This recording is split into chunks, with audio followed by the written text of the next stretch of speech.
नमो अरहन्ताणं नमो सिद्धाणं नमो आयर्याणं नमो उवज्जायाणं नमो लोये सव्वसाहोणम्।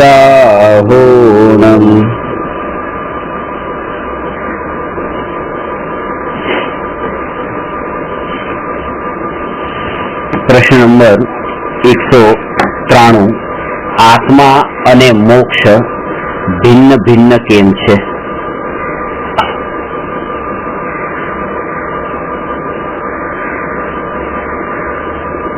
જ્યારે શિષ્યને પૂછવામાં આવે કે તારે શું પ્રાપ્ત કરવું છે, આત્માને પ્રાપ્ત કરવો છે કે મોક્ષને પ્રાપ્ત કરવો છે, તો એનો જવાબ શું હોય? તમે પણ એક શિષ્યના રૂપમાં છો, તમારો જવાબ શું હોય? આત્માને પ્રાપ્ત કરવો છે કે મોક્ષને? મોક્ષને. મોક્ષ આત્માને પ્રાપ્ત કર્યા વગર તો મોક્ષ પ્રાપ્ત થતો નથી.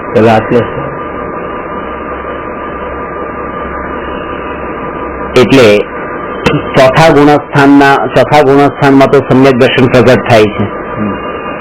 ચોથા ગુણસ્થાનમાં આત્મા પામ્યા એમ કહેવાય છે. કારણ કે આત્માની અનુભૂતિ થવી એનું નામ જ આત્માની પ્રાપ્તિ છે. અને આત્માની પ્રાપ્તિ એ જ આત્માની ખ્યાતિ છે. આત્માની ખ્યાતિ એ જ આત્માની પ્રસિદ્ધિ છે, આત્માની સિદ્ધિ છે. સમયસારમાં અમૃતચંદ્ર આચાર્ય લખ્યું છે આત્મખ્યાતિ ટીકામાં કે હું આત્મા આખા જગતને જાણું એમાં પણ મારી પ્રસિદ્ધિ નથી, એમાં મારી ખ્યાતિ નથી. કે આખું જગત મારા આત્માને જાણે એમાં પણ મારી ખ્યાતિ નથી, પણ હું આત્મા પોતે પોતાને જાણું એમાં મારી ખ્યાતિ છે. અને આ સુધી એ જ થયું છે કે બીજાને ઓળખવામાં તે પોતાને ઓળખવાનો સમય મળ્યો નથી.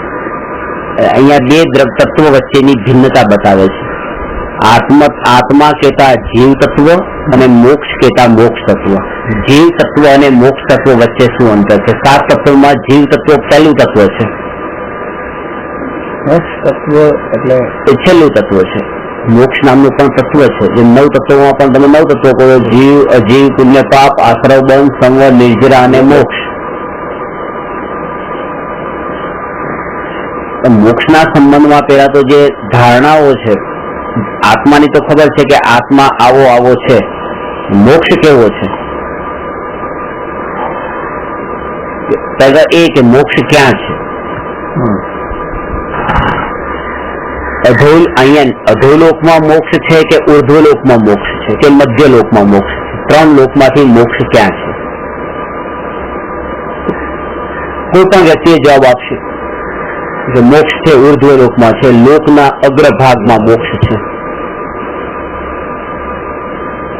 અને અહીંયા એ વાતનો તે પેલા નિષેધ કરે છે કે મોક્ષ ઉર્ધ્વલોકમાં નથી. એટલે મોક્ષની પેલા પરિભાષા સમજી લો.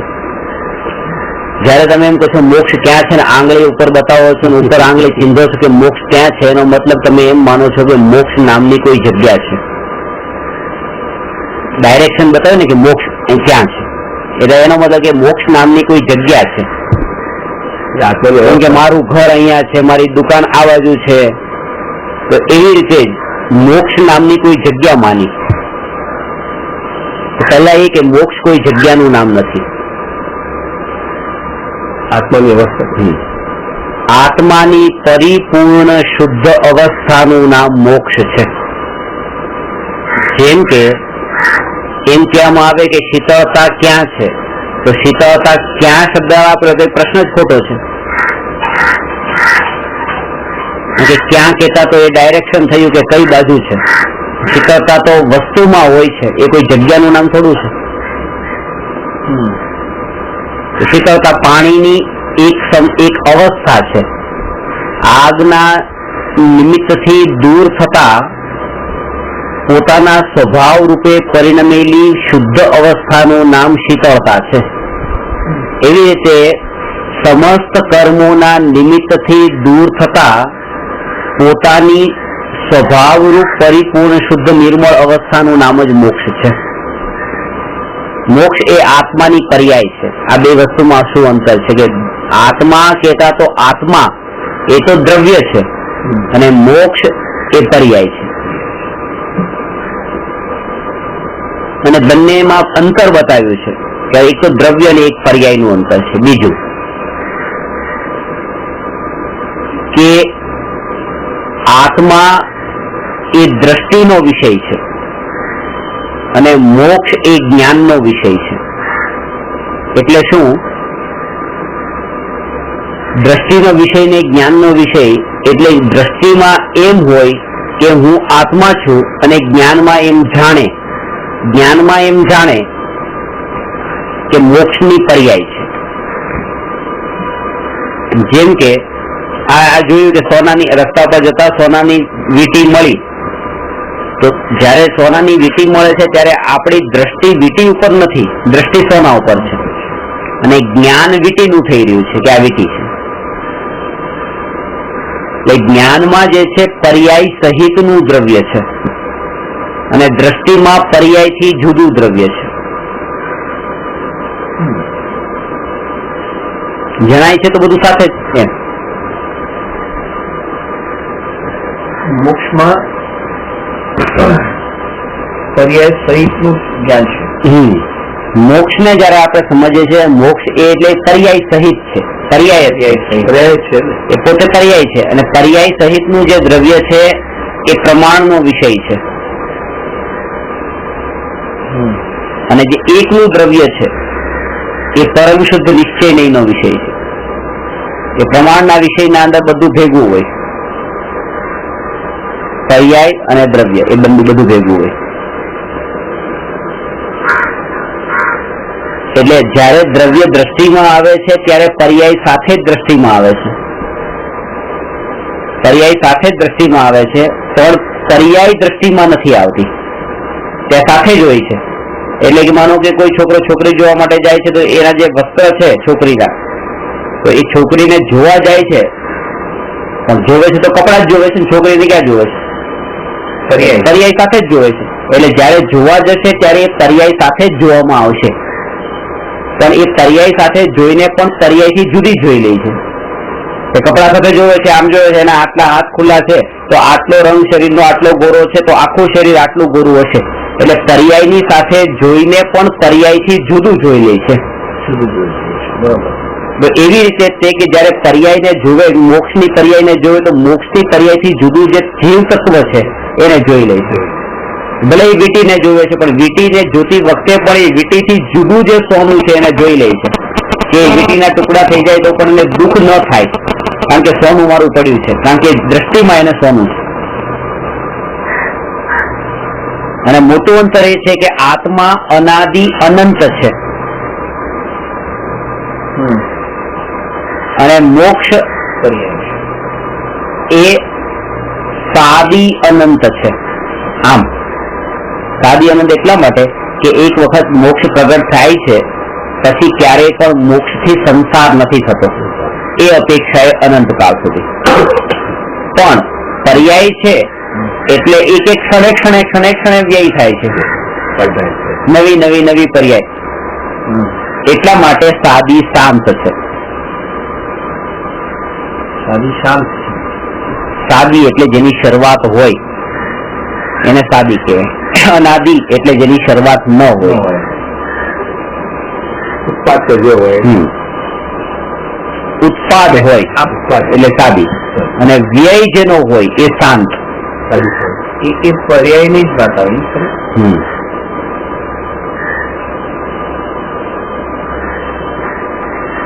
દરેક પર્યાય સાદી જ હોય છે. દરેક પર્યાય સાદી, દરેક પર્યાયનો ઉત્પાદ હોય, દરેક પર્યાયનો અંત પણ હોય છે. એટલે દરેક પર્યાય સાદી શાંત રૂપ હોય છે. એટલે પર્યાય સાદી શાંત હોય છે અને દ્રવ્ય અનાદિ અનંત હોય છે. મોક્ષ પણ એક પર્યાય જ છે. મોક્ષ પણ એક પર્યાય છે. અને એટલા માટે જ એ દ્રષ્ટિનો વિષય નથી.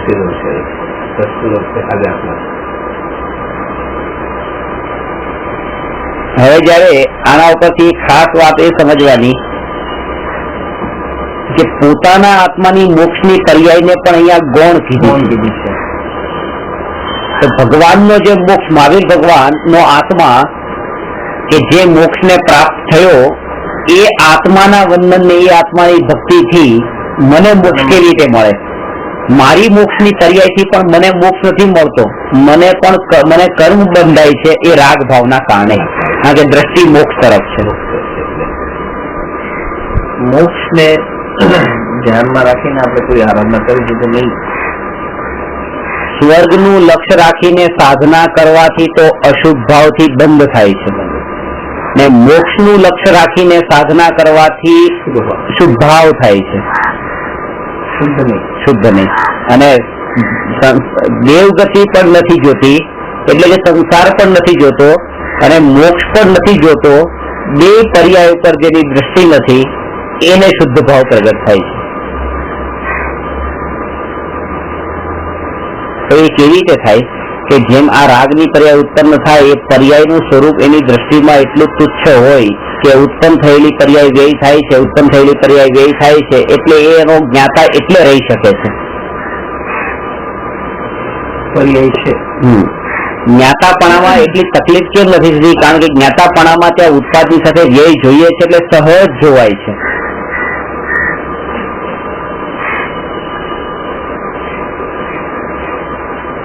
રસ્તા પર જતા હોઈએ અને વાસ આવતી હોય અને ખબર ચાલુ ગાડી છે એટલી તકલીફ નથી થતી જેટલી ત્યાં ઉભા રહીને રાત કાઢવાની હોય અને તકલીફ થાય.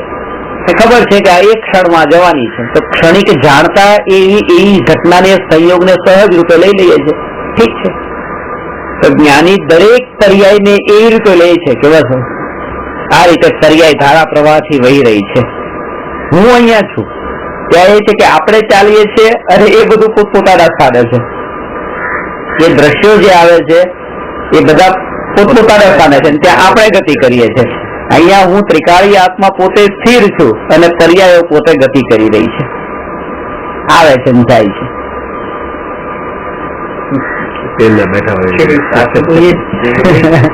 પર્યાય આવે છે, અહીંયા ઉદય મારી વહી ગઈ.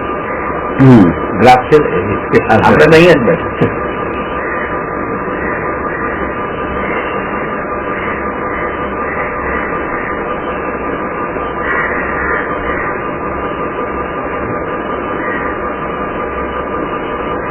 કારણ કે આજ નહીં, અનાદિકાળથી દ્રવ્ય સ્થિર છે, અનંત કાળ સુધી સ્થિર રહેશે. તો એની સ્થિરતાનો અર્થ શું?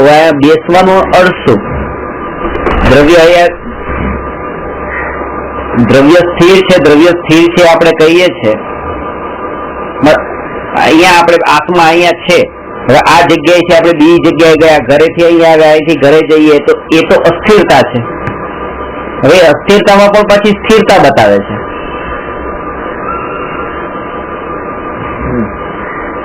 તો એ ખાસ ધર્મ સમજવાનો છે કે આ હાથ હલે છે, અહીંયા આત્મા છે, આ અસ્થિર છે. આ અસ્થિરતાને અસ્થિરતામાં પણ સ્થિરતા છે.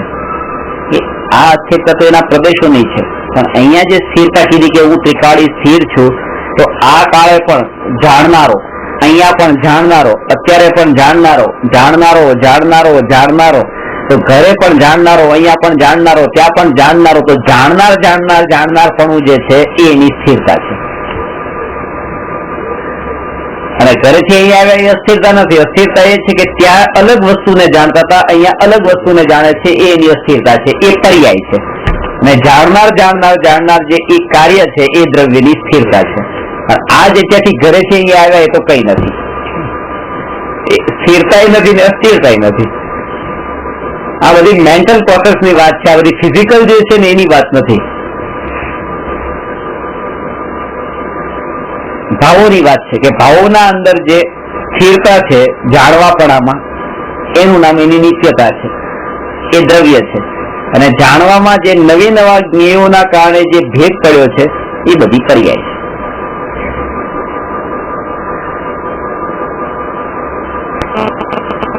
એમાં લક્ષ્ય બંધાય ને, આપણે તો મોક્ષનું લક્ષ્ય બાંધ્યું છે, એમાં કેવી રીતે ઘટિત કરવું? આપણે જોઈએ તો પણ આમાં મોક્ષનું જ લક્ષ્ય હોય. લક્ષ્યની વાત કરે છે, લક્ષ્ય મોક્ષનું હોય.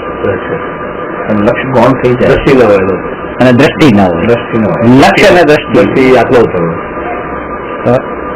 પ્રકટ કરવું છે, પણ થશે ત્યારે થશે. એના ઉપર એમ મને કહેવાય થશે કે મને લક્ષ અંદર છુપાયેલું હોય છે. દ્રષ્ટિ સતત હોય. લક્ષ જગતને નથી દેખાતું. જગતને તમે જે સાધનનું અવલંબન લીધું છે એ જ દેખાય છે. એટલે લક્ષ ને દ્રષ્ટિ અલગ નથી. એ જ અલગ જ છે. લક્ષના અંદર છે ને એ દ્રષ્ટિના અંદર તો એ સમય તમારું ધ્યાન, જેમ મેં તમને એક વખત કીધું હોય તો કે ક્રિકેટ રમી રહ્યો છે. હવે એ સચિન તેંડુલકર બેટ પકડીને ઉભો છે અને સામેથી દડો આવ્યો તો દડાને એ મારે છે તો એ જોવે છે કે આટલે દૂર છે, હવે નજીક આવ્યો, હવે આમ કરીને આમ મારું, તો એ બધું એને દ્રષ્ટિ કહેવાય. એની દ્રષ્ટિ બિલકુલ ત્યાં છે. હા, પણ એનું લક્ષ્ય પૈસા કમાવાનું છે, પ્રસિદ્ધિનું છે. તો જે અંદરમાં એ છે કે અથવા તો જીતનું છે કે જીતી જશે. મતલબ દ્રષ્ટિ તો પૂતગલ જ થઈ ગઈ. દ્રષ્ટિ જે છે એ દ્રષ્ટિ જેમ ત્યાં એ બતાવી એવી રીતે અહીંયા કે દ્રષ્ટિમાં હોવો જોઈએ આત્મા અને લક્ષ્ય હોવું જોઈએ મોક્ષનું. જેવી રીતે દડાને મારે છે એ વખતે એને જો એ યાદ આવી જાય કે મને આજે ચેક મળવાનો છે તો એ બરાબર ચૂકી જાય, મારી ન શકે. એ વખતે તો એને અંદર રાખવાનું છે, પડ્યું રાખવાનું છે બસ કે આ બધું ઘટ્યો ને બસ. ઉપયોગનું નામ અહીંયા દ્રષ્ટિ છે. ઉપયોગનું નામ અટેન્શન એનું ત્યાં બોલ પર જ છે અને જ્ઞાનના અંદર એ જાણે છે કે આ મારે જીતવાનું છે, એ એનું લક્ષ્ય છે. ઉપયોગ એટલે પૂતગલથી કનેક્ટેડ થઈ. હા, ઇન્દ્રિય વડે. આ જે છે ને અત્યારે ઉપયોગ એ અત્યારે અજ્ઞાન દશામાં ઇન્દ્રિય આવશે. પછી જયારે સમ્યક દર્શન થશે ત્યારે તો ઇન્દ્રિય પણ નથી. કે આત્માને જયારે જાણે ત્યારે થોડું ઇન્દ્રિય વડે જાણે છે. ઉપયોગ એટલે તમારા જ્ઞાનનું કોઈ એક પદાર્થમાં કેન્દ્રિત થવું, એનું નામ એનું નામ ઉપયોગ. જોડાણ નહીં, એ ત્યાં એક સમય માટે ત્યાં ગયું.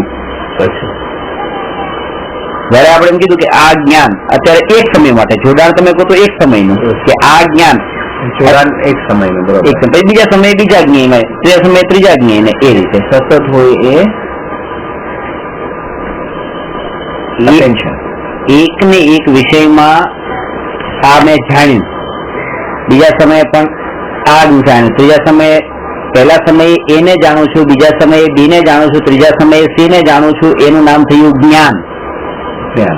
અને પહેલા સમયે પણ એને જાણું છું, બીજા સમયે પણ એને જાણું છું, ત્રીજા સમયે પણ એને જાણું છું, એનું નામ થયું ધ્યાન.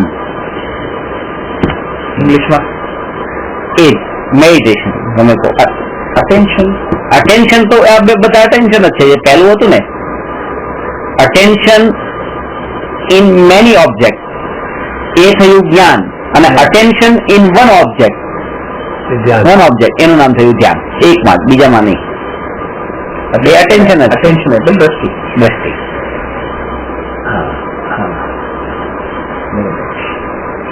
લક્ષ્ય એ રાખવાનું છે. લક્ષ્યમાં તો એને અંદરમાં કંઈક મળવું જોઈએ. હું એ ધ્યાન રાખું કે અટેન્શન રાખું પણ એના અંદર મને મળે શું, તો લક્ષ્ય તો હોવું જોઈએ કે હું આ બોલને આમ ફટકારું પણ મને શું મળે પડેલાથી. એનું અંતે માનો કે એ પણ લક્ષ્ય હોય કે આને આમ કરીને આમ ફટકારવાનો છે, એમાં માનો કે મેચ જીતું, એ પણ લક્ષ્ય ન હોય, એ પણ બહુ આગળનું થઈ ગયું. પણ એ વખતે એટલું લક્ષ્ય છે કે મારે આ બાઉન્ડ્રીની બહાર પહોંચાડવો છે, ચોક્કો છક્કો મારવો છે, તો એ પણ લક્ષ્ય છે. પણ દ્રષ્ટિ તે ચોક્કસ છક્કા ઉપર નથી, બાઉન્ડ્રી ઉપર જોતો નથી, જોવે છે દડા ઉપર. અને દડા ઉપર જોવે છે એટલે ત્યાં બાઉન્ડ્રી લાગે છે. બાજી બાઉન્ડ્રી ઉપર જોવે તો અહીંયા બોલ્ડ થઈ જાય. એટલે એ રીતે મોક્ષ ઉપર જો જોવે તો એ આત્મા પણ દૃષ્ટિમાં ન આવે. આત્મા ઉપર જો દૃષ્ટિ રાખે, મોક્ષના લક્ષ્ય ખાલી લક્ષ્ય રાખે તો મોક્ષ નિયમથી એને મળે. પેલા બાઉન્ડ્રી જુઓ છે ક્યાં ખાલી છે, અહીંયા ફટ કરતો સમય જોઈને મારી દે. નિર્ણય પૂરો એને હોવો જોઈએ કે હોય છે, બાઉન્ડ્રી નામની વસ્તુ છે, આ છે, બધું જ અંદરમાં પડ્યું છે.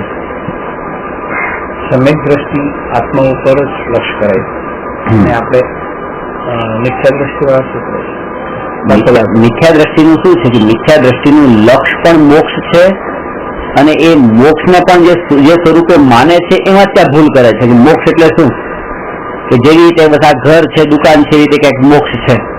જે રીતે નરક છે કે 7 નરક કીધા ને, પહેલું, બીજું, ત્રીજું, એમ કે ત્યાં છે, એવી રીતે મોક્ષ નામની મોક્ષ છે એ આત્માની શુદ્ધ અવસ્થા છે. અને એ શુદ્ધ અવસ્થા જયારે પ્રગટ થાય છે ત્યારે આત્મા જે સ્થાન પર જાય છે એ સિદ્ધશિલાની ઉપર જાય છે.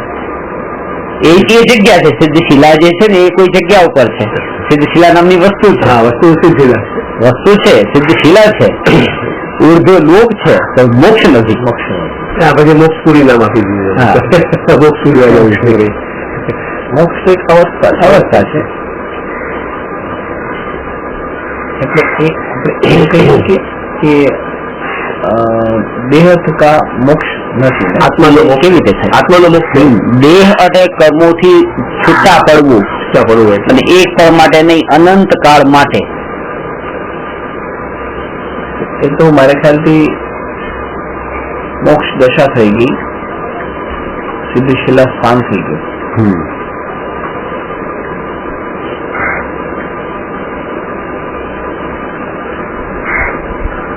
તો શું ફરક છે મોક્ષ ને સિદ્ધશિલામાં? તો એક જ સમયમાં જાય છે. એક સમયમાં જ જાય છે.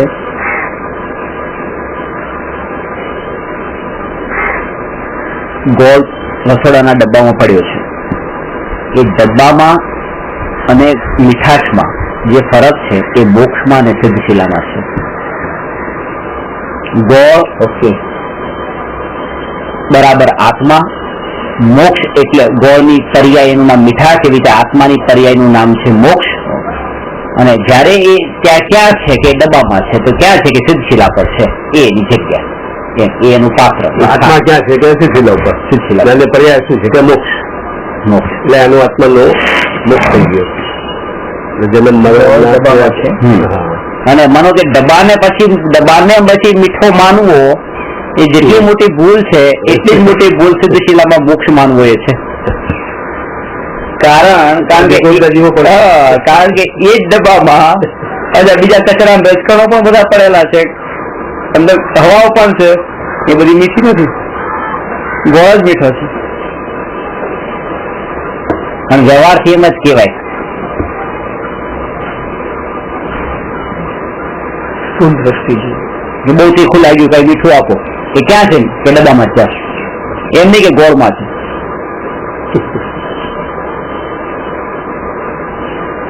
સ્થૂળ દ્રષ્ટિથી એમ જ કહેવાશે. અને એનાથી પણ જે આગળ રસોડામાં છે એમ ઉર્ધ્વ લોકમાં છે ને, ઉર્ધ્વ લોકમાં પણ પછી એક સિદ્ધશિલા પર છે કે સાજની પર પડે.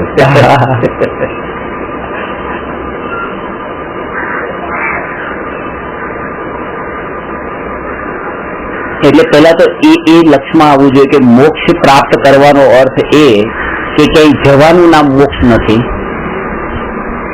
પરિપૂર્ણ શુદ્ધ થવાનું નામ મોક્ષ છે. શુદ્ધ થવાનું નામ જ મોક્ષ. પરિપૂર્ણ શુદ્ધ, આંશિક શુદ્ધતા તો મોક્ષ માર્ગ છે. મોક્ષ માર્ગ છે. સમ્યક દર્શન આવી ગયું. આંશિક શુદ્ધતા એટલે સમ્યક દર્શન.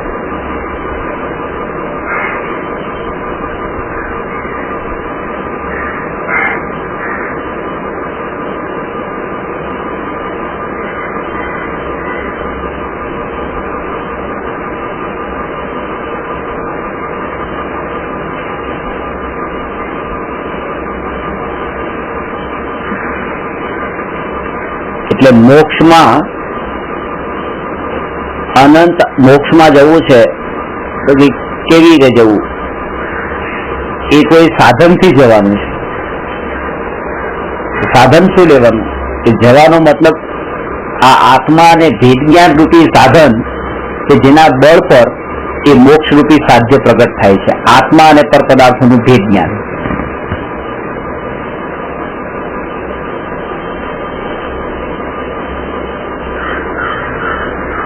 ભેદજ્ઞાન જે છે એ તત્વ સમજ્યા સિવાય નહીં આવે. આની મહિમા ઘટે નહીં આવે. અને ભેદજ્ઞાન થયા પછી દ્રષ્ટિ એક ઉપર. દ્રષ્ટિ ક્યાં? ક્રિકેટરે ક્રિકેટ રમે છે, બોલર બોલ ફેંકે છે તો એ બોલરની પાછળ સાઈડ સ્ક્રીન જે છે સ્ક્રીન કેમ રાખે? કારણ કે એ વખતે દડાનો જે રંગ છે તો એ માનો સફેદ રંગનો છે તો પાછળ સામે કાળા રંગની સ્ક્રીન કે એને આ સફેદમાં એ જ એક સ્થિરતા રહે, વિઝનમાં આવે. કેટલી સ્થિરતા રાખે છે ત્યાં એક દ્રષ્ટિ કેન્દ્રિત કરવા માટે.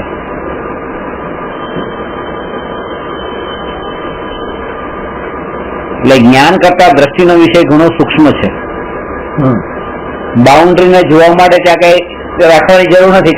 ત્યાં જ લોકોનું ટોળું અવાજ કરતું હોય તો વાંધો નથી. આની સામે કોઈ પણ એક વ્યક્તિ પણ આવી જાય તો ન ચાલે. ત્યાં બધા આખો તો 50,000 લોકો બેઠા હોય તો ચાલે, પણ વચ્ચે અહીંયા કોઈ ઉભો રહે તો ન ચાલે.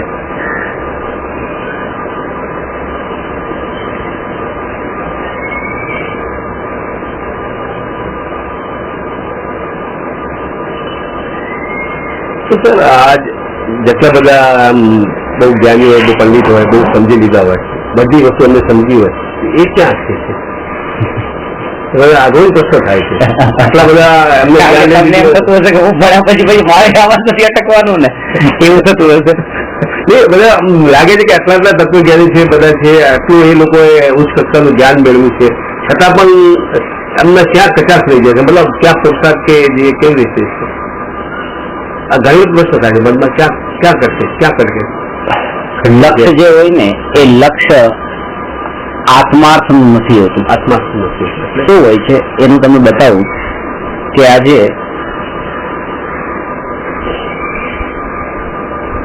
હજારો શાસ્ત્રોને ભણે અને એક એક શાસ્ત્ર ઉપર બહુ ઊંડાણથી સ્ટડી કરે, સમયસર આખું વાંચ્યું, પહેલેથી છેલ્લે સુધી વાંચ્યું, એક એક ગાથા, એ ગાથા ઉપરના એની ટીકા, જેટલા આચાર્યની ટીકા છે ટીકા વાંચી, ભાવાર્થ વાંચ્યો, હજી એક ખબર પડી કે આ ભાષા ટીકા છે, પછી એને પણ વાંચી, જ્યાં જ્યાં પણ ખબર પડતી કે બધાને વાંચ્યું. એક જ લક્ષ્ય કે આ વાંચવાનું કે તમે એક વિદ્વાન છો, તમે 2 શાસ્ત્રોના રેફરન્સ આપીને પ્રવચન આપો છો, લાવ હું 3ના રેફરન્સ આપીને બીજાને સમજાવું તો વધારે સમજાવી શકું. લક્ષ્ય એક જ હોય છે કે આ વસ્તુને હું કેટલી સ્પષ્ટ કરીને બીજાની સામે સમજાવી શકું, એના વિચારોમાં પહોંચી જાય. એમાં 2 કારણ હોય છે. એક તો એ કે મારી પ્રસિદ્ધિ થાય એ, અને મારી પ્રસિદ્ધિ મારે બિલકુલ નથી હોતી પણ એને સમજાઈ જાય, એટલા માટે લાવ હું આને વાંચું ને અભ્યાસ કરું. બીજાનું હિત કરવાના લક્ષ્ય શાસ્ત્રનો સ્વાધ્યાયને ચિંતન કરે છે, પણ એ ચિંતન કરીને મારે મારા પરિણામોને પલટાવા છે. પછી જો એ આવતીકાલનું પ્રવચન બંધ રહે તો પણ ચાલે.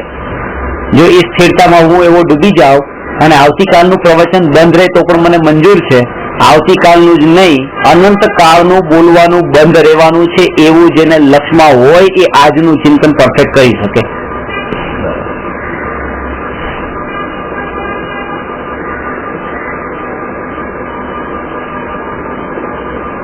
દ્રષ્ટિનો ફરક આવી ગયો છે. એ દ્રષ્ટિનો ફરક આવી ગયો.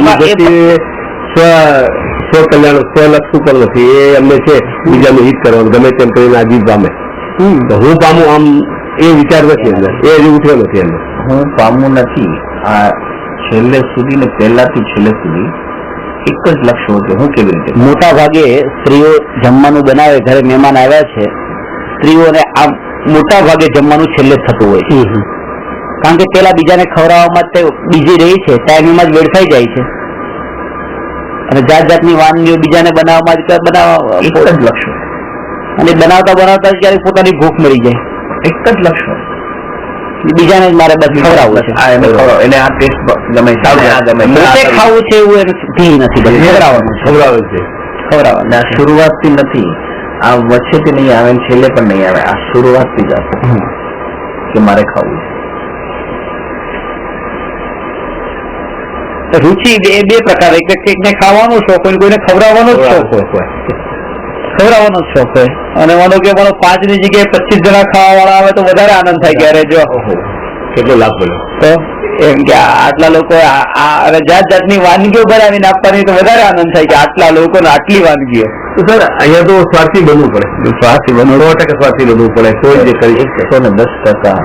એ બાકી તો આમ એકદમ ક્લિયર વર્ડ છે, દિલ નહીં પાયા તી નહીં છુપાયા.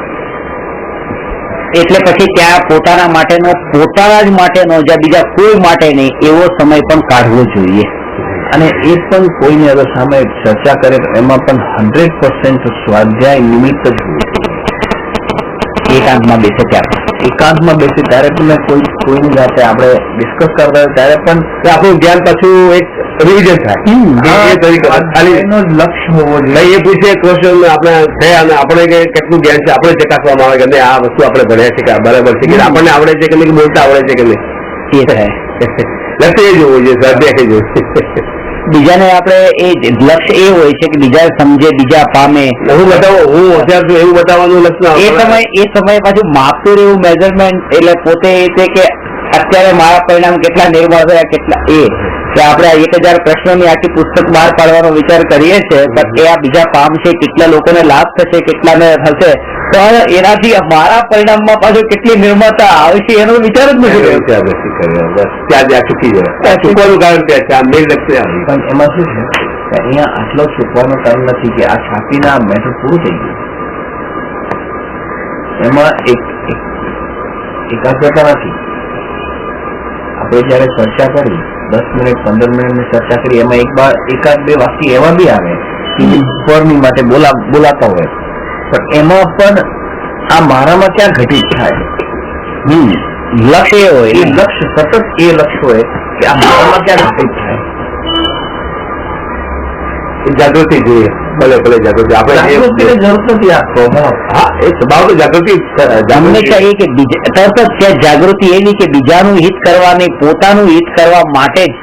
મારો ફર દયા પાળે તો ફર દયામાં પણ સ્વદયાનું જ ધ્યેય હોય. સ્વદયાનું દેવ હોય કે ભાઈ માનો કે એને એ કીડી ઉપર પગ ન મૂકીને જોઈને ચાલે ત્યારે જો મેં આને બચાવી, એમ નહીં, ત્યારે એ સમય એ જાગૃતિ કે મેં પોતાને નરક નિગૂઢમાં જતો બચાવ્યો.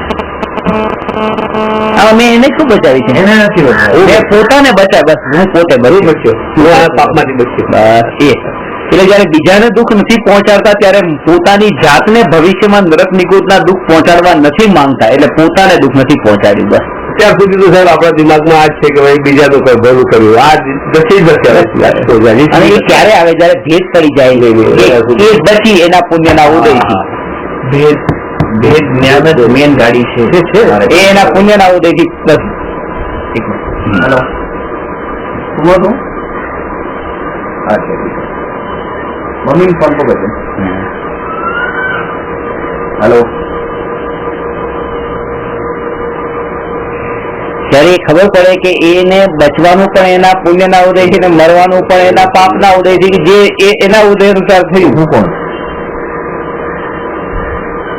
બચાવનાર હું કોણ? હું આ પાપથી બચ્યો. ત્યાં તરત કરતા પણ બહુ બચી ગયો નથી સીધો એના પુણ્યથી બચી જાય, આયુષ્ય બનતી બચી ગઈ.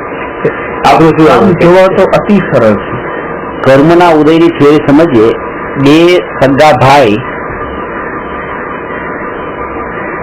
સાથે બિઝનેસ કરે છે અને પાર્ટનરશીપમાં હતા ને પછી જુદા થયા, બોલાચાલી થઈ, ઝઘડા થયો, બે જુદા થયા પછી બંને એકલા પડી ગયા. હવે બંને, મોટો ભાઈ પણ પાર્ટનરની શોધમાં છે, નાનો ભાઈ પણ પાર્ટનરની શોધમાં છે. બંનેને પાર્ટનર મળી ગયા, બિઝનેસ બંને ચાલુ કર્યું. એ કીધું કે તમારે પાર્ટનરશીપની જરૂર જ હતી તો અંદર હતા તે સારી રીતે તમારે છૂટા કેમ પડ્યા? પાર્ટનર તારે જોતો તો પાર્ટનર તારે જોતો, પછી અહીંયા જ પાર્ટનર થઈ જવું હતું ને.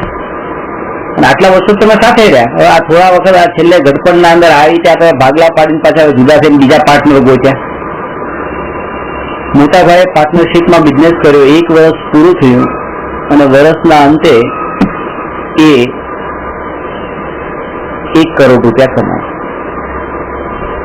નાના ભાઈએ પાર્ટનરશીપમાં કામ કર્યું અને વર્ષના અંતે પાર્ટનરશીપમાં 20 લાખ રૂપિયાનું નુકસાન કર્યું. હવે આને 1 કરોડ રૂપિયા કમાણો તો 50 લાખ એના પાર્ટનરના, 50 લાખ એના, અને 20 લાખનું નુકસાન કર્યું તો 10 લાખનું પાર્ટનરનું નુકસાન, 10 લાખનું એનું નુકસાન.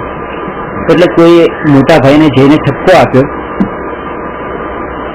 કે હવે તને ખબર પડી કે તારા ભાઈને તારી સાથે પાર્ટનરશીપમાં રાખ્યો તો પારકાને 50 લાખ આપવા પડ્યા, એના કરતા તારા ભાઈને જ 50 લાખ આપવા હતા ને.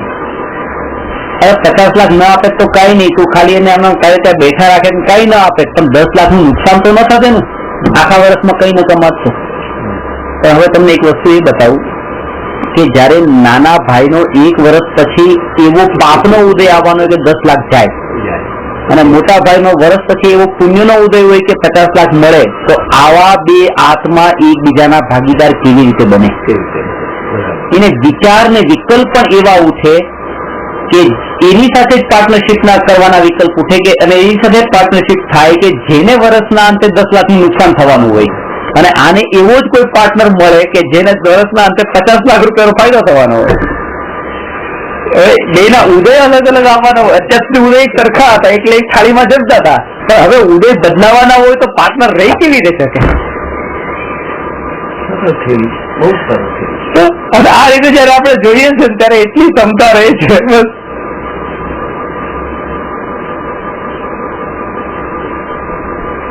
આમાં એકાગ્રતા નહીં કરતા, આમાં એકાગ્રતા નહીં કરીને આપણું જ્ઞાન, આપણું જે રોજનું કાર્ય છે એના ઉપર તમે જયારે વધારે ધ્યાન રાખીને એ વધારે એકદમ હવે તો આ ઘણું બધું છૂટી ગયું છે. પેલા ઘણી પરપંચ નહીં કરતા. પોતાના ઘરે સર્વન્ટ હશે, હલવા પૂરી ખાતો હોય અને પોતાનો સગો ભાઈ એ ખેતરમાં કામ કરતો હોય ને એના સુકા રોટલા ખાતો હોય, તો આવું થાય. હવે ભાઈને કેમ નથી તારી જોતા? કેટલું સરસ. પાછા ભગવાન ની પાસે જઈને લોકો ઘણી બધી, કારણ કે આ રક્ષા વાળી વાત જે છે ને, જયારે તકલીફ પડે ત્યારે રક્ષા, તો પાછા ભગવાન પાસે જાય, કારણ કે રક્ષા માટે એમની રક્ષા કરવા માટે દેવ દેવી આવ્યા હતા. હાથ જોડી તો આપણી રક્ષા કરવા માટે ક્યારેક આવશે.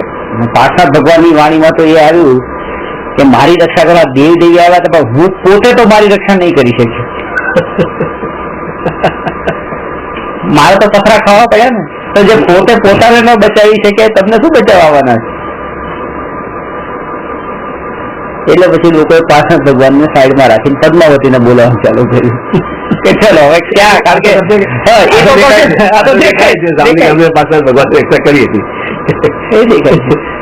પણ ધર્મ એ કહે છે કે જો પદ્માવતીએ રક્ષા કરી તો પદ્માવતી આટલા પથ્થર શું કામ ખાવા લીધા? પેલા જ આવી જવા જોઈએ હતા ને. એ એટલા ટાઈમ સુધી કેમ નહીં આવ્યા?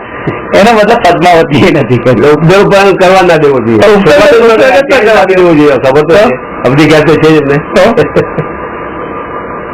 દેવતામાં અવધિ જ્ઞાન હોય. હા હોય, નિયમથી અવધિ જ્ઞાન હોય. બધા જ દેવો ને બધા નારકીઓને હોય જ્ઞાન. જ્ઞાન હોય. તીર્થંકર ને તો હોય જ ચરણ. પાણી પેલા પાળ કેમ ના બાંધી? કારણ કે એ દ્રષ્ટિ જે છે ને, 4 અવધિ જ્ઞાની ભેગા થતા, દ્રષ્ટિ એના ઉપર નહીં હોય. એનો રીઝન એ જ ને, દ્રષ્ટિ એના ઉપર નહીં હોય. એ તો પહેલું જ્ઞાન પર તમે દ્રષ્ટિ મૂકો ને તો જ જ્ઞાન પ્રગટ થાય છે. એના ઉપર દ્રષ્ટિ જાય તો જે થાય વ્યક્ત. હા, વ્યક્ત થાય. એટલે પડ્યું હોય સતત એના ઉપર દ્રષ્ટિ છે જ નહીં. દ્રષ્ટિ સ્વ ઉપર છે, અને બહાર દ્રષ્ટિ જાય તો પછી એ જ્ઞાન થઈ જાય. પછી એના માટે કઈક, અને ઉપસર્ગ તો ખરેખર કે પાર્થના ભગવાન ઉપર થતો જ નતો, અને ઉપસર્ગ ને દૂર કર્યો જ નથી. ઉપસર્ગ ખરો ઉપસર્ગ તો કોના ઉપરથી દૂર કર્યો? કમઠ ઉપરથી દૂર કર્યો. જે ઉપસર્ગ કરનાર હતો ને એના ઉપર, કારણ કે એને જે ક્રોધના ભાવ હતા, આ પ્રોટેક્શન કરીને એને શાંત કર્યો, એને શાંત કર્યો છે. ખરો ઉપકાર તો એના ઉપર કર્યો છે. પાર્થના તો ખરો ઉપકાર શું કર્યો? એનો તો આવે ભૂલું થવાનું હતું. પદ્માવતી ખરો ઉપકાર એના ઉપર આડા આવીને જયારે એક વ્યક્તિ આ મને કોઈને મારતો આપણે આડા આવીએ, આને તો અમે કઈ થવાનું નથી, પણ આ આડા આવી ગયા તો આ થોડો શાંત થઈ ગયો, તો ખરો ઉપકાર તો એના ઉપર કર્યો છે આપણે, આના ઉપર તો કઈ કર્યું.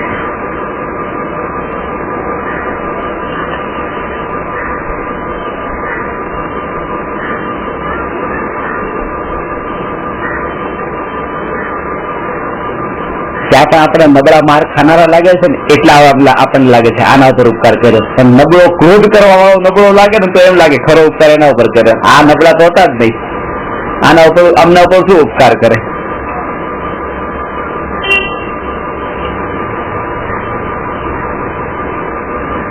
અને આવી દ્રષ્ટિ જ આવા પ્રકારની છે કે કોઈ વ્યક્તિ એકને બીજાના માર આપણને લાફો મારનો સ્ટ્રોંગ લાગે છે, પેલો ખાનારો વીક લાગે છે. એ જ દ્રષ્ટિની જાગૃતિ કે આ કેટલો મહાન, આ કેટલો નબળો, એવું જો દ્રષ્ટિમાં બેસી જાય તો ડગલે પગલે પછી બધી ઘટનામાં આવું લાગે. કે વધારે પરિગ્રહ વાળો પછી નીચો લાગે, ઓછા પરિગ્રહ વાળો મહાન લાગે, તો મહિમા આવશે પછી આજે 5 બાપમાં. પણ આપણે આજે હમણાંના યુગમાં છે ને ગલતી કરવા વાળો જ માર ખાતો હોય. આમ આપણી દ્રષ્ટિ છે, આપણને લાગતું હોય કે નહીં એની કઈક ગલતી હશે, એની જ ભૂલ હશે એટલે એને મારે છે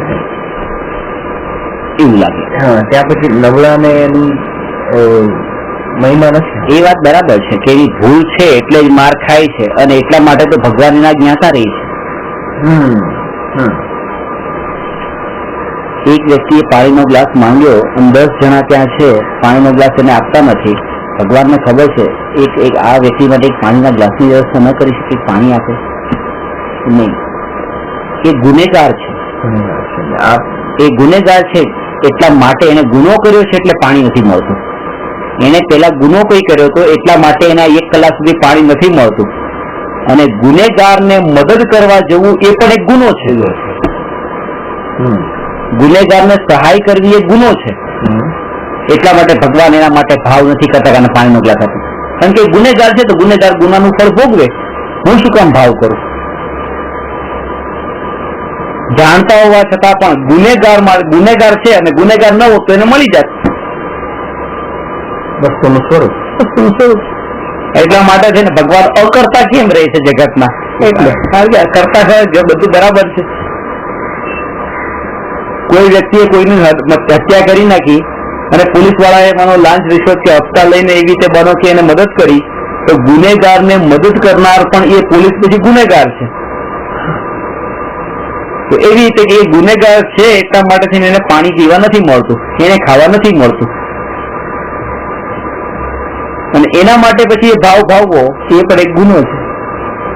આ દ્રષ્ટિ જયારે જોઈએ કે કોઈને મારે તો કે પછી આપણે તો પછી એવી રીતે સમજી લેવાનું કે ભૂખ્યું હોય તો ખાવાનું આપવાનું જ નહીં. કે ભગવાનને તો એના પાપના ઉદય દેખાય છે પાછા, આપણને ખબર નથી. હોઈ શકે આગલા સમય પુણ્યના પણ આવી જાય. ભગવાનને તો ખબર જ છે કે પાપના આગલા સમય પાપના પછી પાપના અને પછી પુણ્યના દેખાઈ જાય છે. એ પણ કોઈ કરનારું હોય છે એ મળી જાય છે. પછી મારે શું કામ કરવું? એ વળે કરનારું બધું જણાય. મને દેખાતું નથી એટલે મારે કરવું જરૂરી છે. બુખો દેખાય એટલે મને એના ઉદય નથી દેખાતા કે આગલા સમય કેવા હશે. પુણ્યના પણ હોય એટલા માટે આપી દેવા. અને જેવી સ્થિરતા રહેતી હોય કે ધ્યાન જ ન જતું હોય તો સાધુ તો પછી બચાવવા જતા જ નથી. બકરી કે હરણ ને માનો વાઘ કે સિંહ પ્રહાર કરે તો સાધુ બચાવવા જંગલમાં જાય નહીં, તો પોતાનામાં રહી બચાવવા જાય તો જંગલમાં તો અહીંયા જેટલી હિંસા થાય છે એનાથી વધારે હિંસા ત્યાં થાય છે ને. પડે થાય છે ને અહીં ભાગવું જ પડે બચાવવા માટે. એકબીજાનું ભોજન જ છે એટલે ક્યારેક એ જ ભોજન થઈ જાય સિંહનું વાઘનું. સાધુ જ પોતાની સાધના કરી જ નહીં શકે. ત્યાં એટલી કઠોરતા રાખવી પડે છે. આજે ચાલી રહ્યું છે એમ પોતપોતાના કર્મના હિસાબ ઉદયના હિસાબે ચાલે છે. મારું પણ મારા કર્મનો ઉદય ચાલે. હું ગયા હતા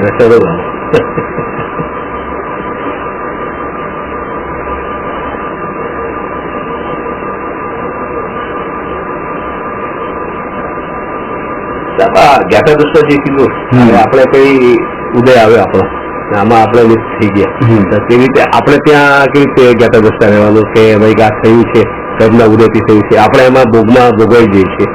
પણ આપણી દ્રષ્ટિ હવે ત્યાં કેવી રીતે આપણે શું આપણો પાર્ટ શું હોય આપણી સાથે જ હોય, એ જ વસ્તુ આપણી સાથે જ હોય એટલે આપણો પાર્ટ ત્યાં કેવી રીતે? એટલે એ જ કે આપણે જ ભૂખ્યા રહેવું પડતું હોય એ વખતે એમ કે આપણને આપણે ભોગ હવે કોઈ ચલો ઉદય આવ્યો વસ્તુ વિશે પાછળ ભોગના વિલા જે 5 ઇન્દ્રિયો ભોગના જે વિશે જે ખાવાનું હોય કે ગમે તે ક્ષેત્રમાં હોય 5 ઇન્દ્રિયોમાં, તો આપણે એ ભોગવાઈ તો જાય છે કે આપણો એવું વિચાર થઈ જાય કે ત્યાં આપણે આ વસ્તુ કરીએ, આ કમાઈએ કે આ કરીએ. તો આપણે ત્યાં જ્ઞાતા દ્રષ્ટા રહેવાનું કીધું છે તો આપણો કેવી રીતે ત્યાં જ્ઞાતા દ્રષ્ટા ત્યાં એ જાગૃતિ પાછી ત્યાં જાગૃતિ એવી કે ત્યાં બે ને છૂટા પાડે. એક તો એ કે આ જે ભાવ આવ્યો એ ભાવને અને પોતાના સ્વરૂપને પોતે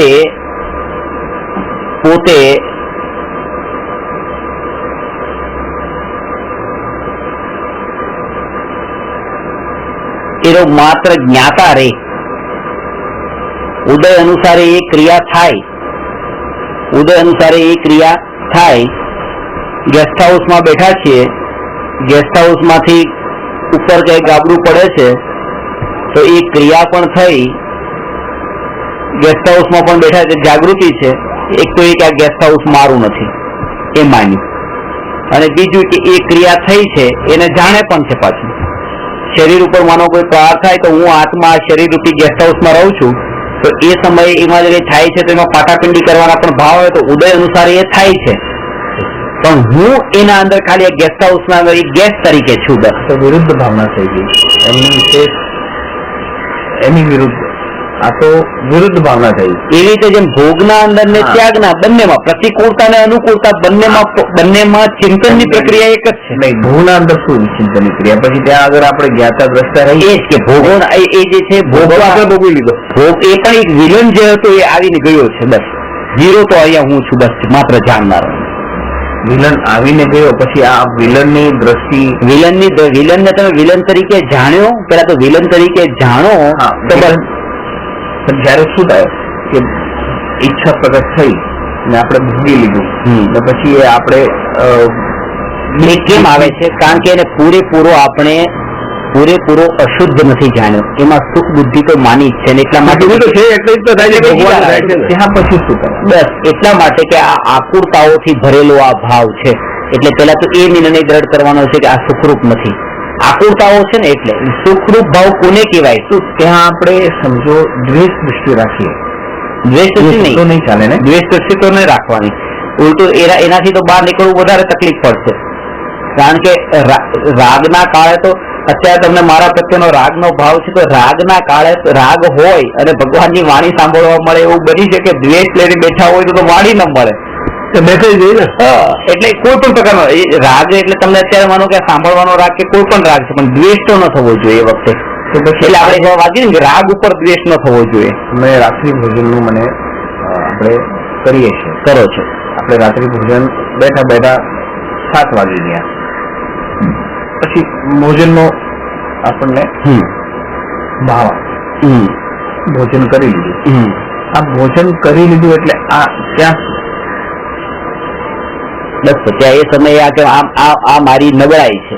ત્યાં ઉદય તો છે જ, પણ ઉદયની સાથે પોતાની નબળાઈ અને બે વસ્તુ બીજા પલે આપણે ત્યાં ભૂલી જઈએ. હા, અને બીજા દિવસે સેમ વસ્તુ, એનું પછી આપણે આખો ખેદ નથી વધતું. કારણ કે લિંક આખી તૂટી ગઈ છે ને, એટલે વચ્ચે સ્થિરતા નથી રહી. વચ્ચેનો કાળ પણ આમાં આ જોડાણમાં હોય. અને સૌથી મોટી વાત એ છે કે ઉપર કંટ્રોલ કરવા વાળા અત્યારે કોઈ નથી. હા, કંટ્રોલ કરવા વાળા કોઈ નથી અત્યારે, જેની જરૂર છે અત્યારે. આપણે માનો કે તમે એકલા સ્વાધ્યાય કરતા હો અને તમારા ઉપર જે આ માનો કે ફોન આવે ને 1 મિનિટના તમે મૂકી દો, એવું ન થાય. ત્યારે તમારે લંબાણ પણ ચાલી જાય. અત્યારે એક છે કે કોઈ છે અહીંયા કંટ્રોલર, ફટાફટ પતાવી દઈએ. ત્યારે 1 મિનિટ 5 ને 10 મિનિટ થઈ જાય. બીજા પણ ઉભા થઈને તમે કેટલી વાર જાઓ, માનો 1 કલાક માટે તમે બેઠા છો સ્વાધ્યાય કરવા, ત્યાં પણ બરોબર કંટ્રોલ નથી. અત્યારે જે છે અત્યારે ટેકાની એટલી જરૂર છે. બસ પહેલી તો એક વાત એ કે હું મારો પગ તૂટેલો છે, મને લાકડીના ટેકાની જરૂર છે, અને ટેકા વગર ચાલવાની હું કોશિશ કરું છું. એ જ મારી ભૂલ છે. અત્યારે આ માન નથી કરવાનું. અત્યારે ટેકામાં રહેવાનું છે અને ચાલવાનું છે પાછું પોતે જ. પાછું મહેનત પોતે જ કરવાની છે, પણ ટેકાની બહુ જ જરૂર છે. એટલા માટે જ કીધું છે કે સદનિમિત્તોમાં રહેવું એ આત્માર્થીનું કર્તવ્ય છે. જ્યાં સુધી એની દ્રષ્ટિ નિમિત્તમાં રહ્યો, સંયોગોથી દૂર, જ્યાં સુધી એની દ્રષ્ટિ નિમિત્તાધીન છે, અને પછી એને એ નહીં ગમે, પછી એની એક હેબિટ થયા પછી એને એ બીજા નિમિત્તોમાં જવું નહીં ગમે. આ અભ્યાસ સતત 5, 7, 8, 10 વર્ષ ચાલશે ને, તો જ આટલો આજે આમ દોરી બાંધેલી છે, આમ બાંધેલી છે. ખોલીને ઉલટી ખોલીને પાછી ઉલટું કરવું, એટલે એ સમય તો જવાનો જ છે.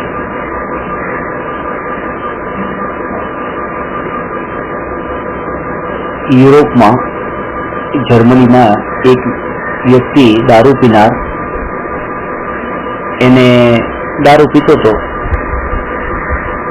પાગલપણું કરે, ગાળો બોલે, એટલે પછી એને બધા લોકો સજા આપતા. શું સજા? કે ભાઈ એને કોડા હોય ને, એમ કે કોડા ચાબુક એને મારે. અને પકડીને મારે ને પછી કે લે હવે પી આવે. એક વાર થયું, 2 વાર થયું, 3 વાર થયું, રોજ નું આવે એવી રીતે કરે અને પકડીને મારે દારૂ. એક સમય એવો આવ્યો કે હવે આમ દારૂ નથી પી શકતો, મને પેલા મારો તો જ દારૂ પી શકે. એને ચેન જ ન પડે, દારૂ અંદર ગળે ન ઉતરે, કોઈ મારે તો દારૂ ગળે ઉતરે. પછી આદત પડી ગઈ, એક આદત થઈ ગઈ. આ માર ખાતા ખાતા જ પીવાની, એ રૂપે આખો વણાઈ ગયો છે પૂરેપૂરો. જયારે પાપના અંદર આવા વણાઈ જતા હોય, સંસ્કાર નિમિત્ત રોજની અસર એવી થતી હોય, તો એવી ત્યાં સદનિમિત્ત આવા નિમિત્તોમાં રહે તો રોજ વણાઈ જતા. એને એક સમય એવો આવશે. અત્યારનું આ થઈ શકે છે. અત્યારે હું તમને એમ બતાવું કે તમે અહીંયા બેસી જાઓ, કોઈ વિકલ્પ કર્યા વગર નિર્વિકલ્પ થઈ જાવ, ચલો ક્ષપક્ષાણી માંડી દો, તો અત્યારે હું તમને એમ કહું કે અત્યારે ઉભા નહીં થતા, બહાર જતા નહીં, અને આ બેઠા બેઠા ખાલી 1 કલાક આવા સાંભળજો, તમારું ધ્યાન અહીંયા જ રાખજો. એ થઈ શકે એમ છે. એમ કહો કે ચલો કલાકની કે બપોરે પણ કલાક આવો, પછી સાંજે કલાક આવો. આ હજી તમે કરી શકો છો. જે થઈ શકે છે એ અત્યારે એનાથી શરૂઆત કરવાની છે. ગ્રાફ આમ જ આવવા જોઈએ. ગ્રાફ ઓલવેઝ ડાયરેક્ટ ઉપર નહીં. અત્યારની દ્રષ્ટિ એ છે, સમયકાળમાં લખી જ્યો દુર્બલ કો લાઠી હે હસ્તાવલંબત્યો, જ્યો દુર્બલ કો લાઠી હે हस्तावलंबत्यों, उपयोगी व्यवहार सभी को अपरम पद में, पर उपयोगी नहीं रंच भी उन लोगों को जो रमते हैं परम चिन्मय चिद घन में. જે પોતાના અંદર રમી ગયા છે, જમી ગયા છે, સ્થિર થઈ ગયા છે, એને પછી આ ગુરુના યુગમાં રહેવું, સત્સંગ, સ્વાધ્યાય, આ વ્યવહાર પછી કરવાની જરૂર નથી. જો દુર્બલ કો લાઠી હે હસ્તાવલંબત્યો, હસ્તાવલંબ એટલે આધાર રૂપ, હાથના આધાર રૂપ, હસ્તાવલંબ ટેકા રૂપ છે. પગ તૂટી ગયો છે અને પગ તૂટેલો પગ હોય તો એ લાકડીના ટેકે ચાલવું ઈઝી પડે, એ જરૂરી છે. એમાં જીન મંદિર કામ કરે, બધા સદનિમિત્તો એ તમારા ઉપર છે. પછી ત્યાં એ વાત આવશે કે પછી તમારે રસગુલ્લા ખાતા તો એનાથી પેટ ભરો, દાળ ભાત શાક રોટલી ખાવ તો એનાથી પેટ ભરો, જેનાથી પેટ ભરો એનાથી પેટ ભરો. એ બધા તો આપણે માહિર છીએ કે આ મીઠું ખાધા પછી પાછા નમકીન ઉપર જઈએ, પાછું મીઠું ખાઈએ, પાછું નમકીન, આમ બધું બેલેન્સ કરીને રાખે. એવી રીતે આમાં કે અહીંયા થોડા થાક્યા તો પછી મારો ભગવાનની ભક્તિ કરવા જાય, ત્યાંથી પછી આ બાજુ આવે, એટલે 2 માર્ગ ઉપર નિમિત્ત ઓલવેઝ. પણ એમાં એને એ બસ લાભ તો એ જ છે કે માનો કે અહીંયા માનો એ ભક્તિ કરે છે, ત્યાં જ્ઞાનમાં જાય છે, ત્યાં ચિંતન કરે છે, એ બધામાં વૃદ્ધિ તો અંદરમાં એને પરિણામોની નિર્મળતા થઈ રહી છે. સમય ભલે વિરોધી છે, એક બાજુ આમ જવું, એક બાજુ ભગવાનનું સાંભળવા જવું, એક બાજુ સંભળાવવા જવું, એ વિરોધી હોવા છતાં પણ અંદરમાંથી તો જેમ એ છાશને વલોણું હોય છે, વલોણાની આ દોરી જયારે આપણે આમ ખેંચીએ છીએ ત્યારે આ નથી ખેંચતા, આનાથી તો વિરોધી કામ કરીએ છીએ, આ તો પાછળ જાય છે, અને આ જયારે ખેંચીએ છીએ ત્યારે બીજી પાછળ જાય છે. આ વિરોધી કામ કરતા કરતા એમાં જ તે માખણ બની જાય છે છાશમાંથી. એટલે જ પ્રતિકૂળતામાં ચિંતન વધારે કરવાનું. ચિંતન ત્યાં જ આવે, પ્રતિકૂળતા જ ના આવે. અનુકૂળતામાં તો આવે કે ભોગવમાં રાસ થઈ જાય, રસ્તે એક જ થઈ જાય. ત્યાં તો છે કે હવે આ નથી ને આ નથી ને ભગવાન મેં શું કર્યું છે, પોતાના કર્મો ક્યારે યાદ આવે કે ભગવાન મેં શું કર્યું છે કે આવું મને ખાવા નહીં મળ્યું, કા નહીં મળે, મને નુકસાન થયું, તે થયું, કા થયું, તો જ્યાં પગ મૂકો ત્યાં નુકસાન. આવો વિચાર પણ બહુ ઓછા ને આવે કે ભગવાન મેં શું કર્યું છે. મોટા ભાગના ને એ જ વિચાર હોય કે માનો કે ખાવા નથી મળતું, બસ હમણાં મહેનત કરીને આગળ જઈને બસ કલાકમાં કઈ વ્યવસ્થા કરીને કરાવી નાખે, ખાવાનું થઈ જશે. બધું તો ખતર એ ભાવે જ તે કરે છે.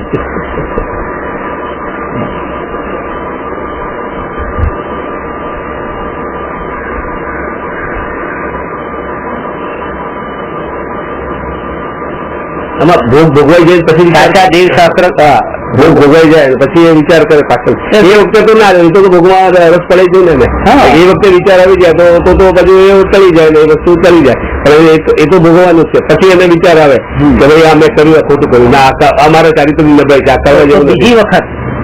બીજી વખત એ પછી પાછો વળે. એક વાર ઠોકર ખાય, 2 વાર ઠોકર ખાય, પછી એમ કે જવા દો.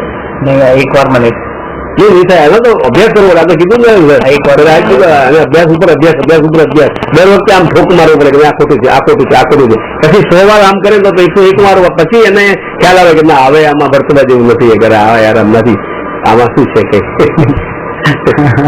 બાકી એક રીતે તો ના જ આવે, અમારી ભૂમિકામાં તો ના જ આવે. એક ગામ છે ગઈકાલે, તો એ ગામમાં અમારી સાથે એક બેબી હતી, તો કે મારે આઈસ્ક્રીમ ખાવો છે, ચલો લઈ જઈએ. બધા કે બધા મારે ખાવા, બધાને ગાડી પર લઈ ગયા. 3 રસ્તા હતા, એક રસ્તા ઉપરથી લઈને ગયા. હવે એ રસ્તા ઉપર કીચડ હતો, કીચડમાં ગાડી ફસાઈ ગઈ. બધાએ માંડ ધક્કો મારીને બહાર કાઢી કે અરે આઈસ્ક્રીમ બહુ ભારે પડ્યો કે હવે આઈસી કે આ રસ્તે જવું છે, પાછા રિવર્સ મારીને પાછી મારી, આગળ તો કઈ જવું નથી.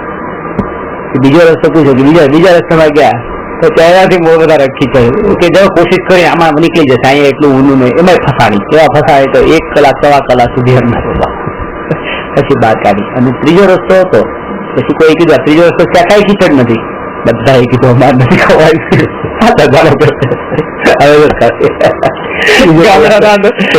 એક દુકાન છે આઈસ્ક્રીમ, કોઈ નથી ખાવા, આઈસ્ક્રીમ જ નથી ખાવો. 1 વાર ઠોકર ખાધી, 2 વાર ઠોકર ખાધી, પછી એ જે ઓલો ભાવ છે નથી કરવું. હવે ક્યાં હવે શું રહી જાય છે કે એ આઈસ્ક્રીમ સુખરૂપ છે, એની જે ભોગ વૃત્તિ નથી ટળી જતી.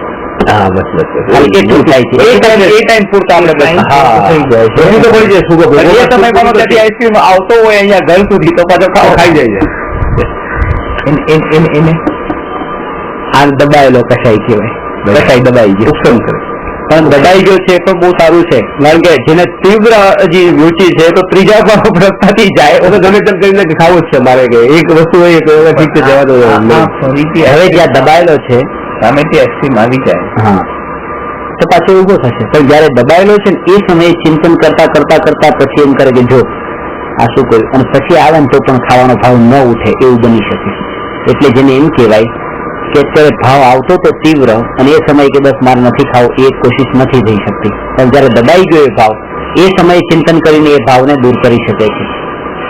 જે આપણે પહેલા ચર્ચા કરી હતી કે ત્યારે ચિંતન તૂટેલા સિંહને મારી શકાય છે, જાગતા સિંહને ન મારી શકાય.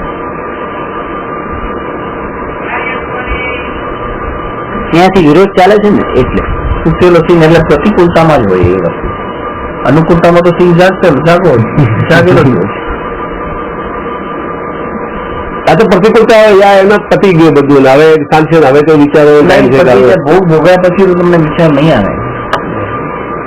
ભોગ ભોગવ્યા પછી બીજા વિકલ્પ આકુરતા નહીં, પછી બીજા વિકલ્પ જે આવશે ને એ તમારી સ્વભાવ આદત પડી જશે. અને એ ટાઈમ આદત પડી જશે કે તમારે અત્યારે બહુ ભૂખ લાગી છે, ખાધું ખાધું ખાધું, પેટ ભરાઈ ગયું. હવે બસ પછી કેટલી આકુરતા કરતા હતા એ સમયે, આ બધી આકુરતા આ પેટમાં આવી ગયું, હવે આકુરતા બહુ ખોટી કરી.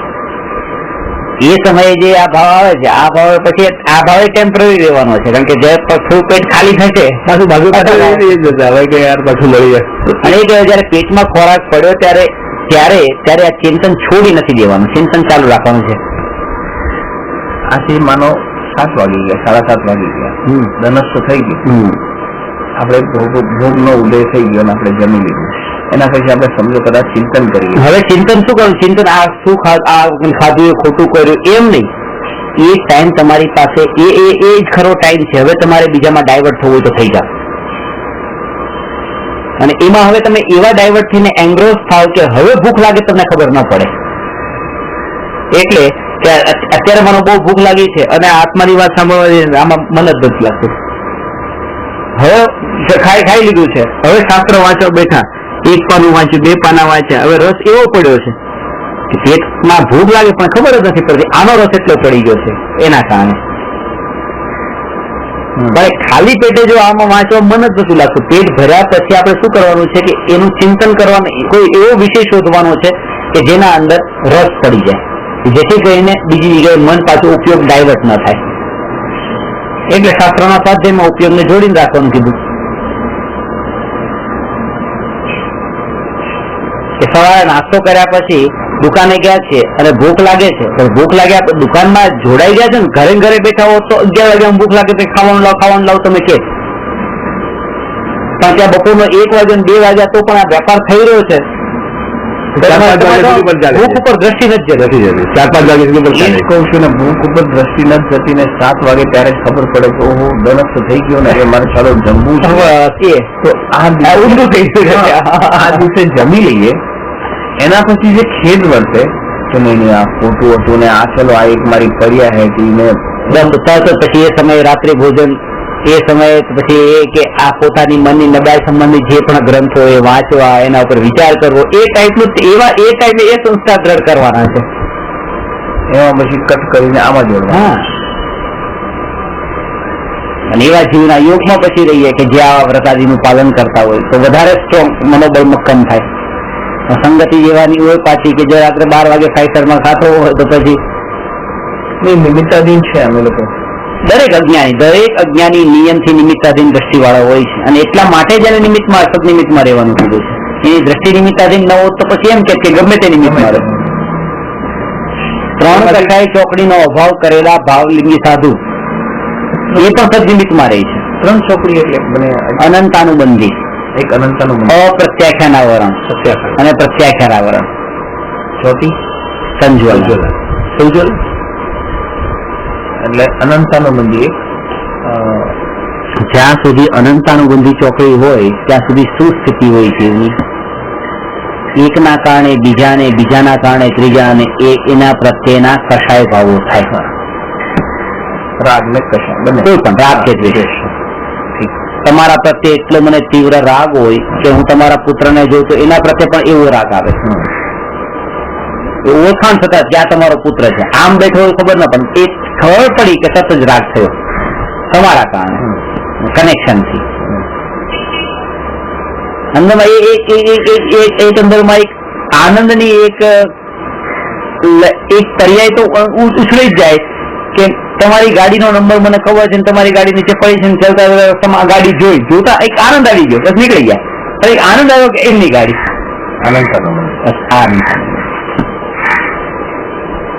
એક એના લિંકમાં જે કઈ પણ હોય એ બધું અપ્રત્યાખ્યાન કે અનંતાનુબંધી ગયા પછી એવો કશાય આત્મા પડેલો છે કે જેના કારણે અનુવ્રત કે મહાવ્રત કોઈ પ્રકારના વ્રત કરવાના ભાવ આવતા નથી. તમારે કદી 6-7 વાત ના, ચોથા ગુણસ્થાનની વાત કરું છું કે જેને અનુવ્રત ને મહાવ્રતના કોઈ ભાવ જ નથી આવતા. એ યુદ્ધ કરવા પણ જતા રહે છે, તો એ જે કર્મના કારણે તેની યુદ્ધ કરવા માટે જતા રહે છે એ કશાય નું નામ છે અપ્રત્યાખ્યાનાવરણ, જેમાં અનુવ્રતના ભાવ નથી આવતા. મહાવ્રતની વાત તો છોડો, અનુવ્રતોનો ઘાત કરનારો જે કશાય એ પણ સમ્યક દ્રષ્ટિ મિથ્યા દ્રષ્ટિ તો બધા છે. અનંતાનુબંધી હોય એટલે આગળના કહેવાની જરૂર નથી.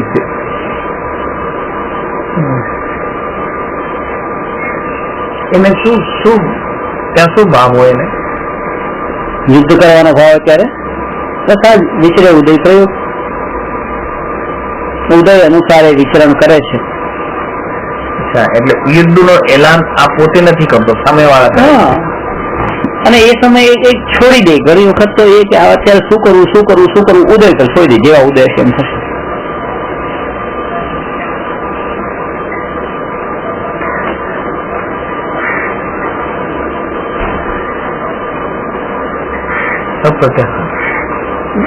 બે વસ્તુ લેવા જવી છે, આ દુકાને કર્યા જવું, આ દુકાને કર્યા જવું,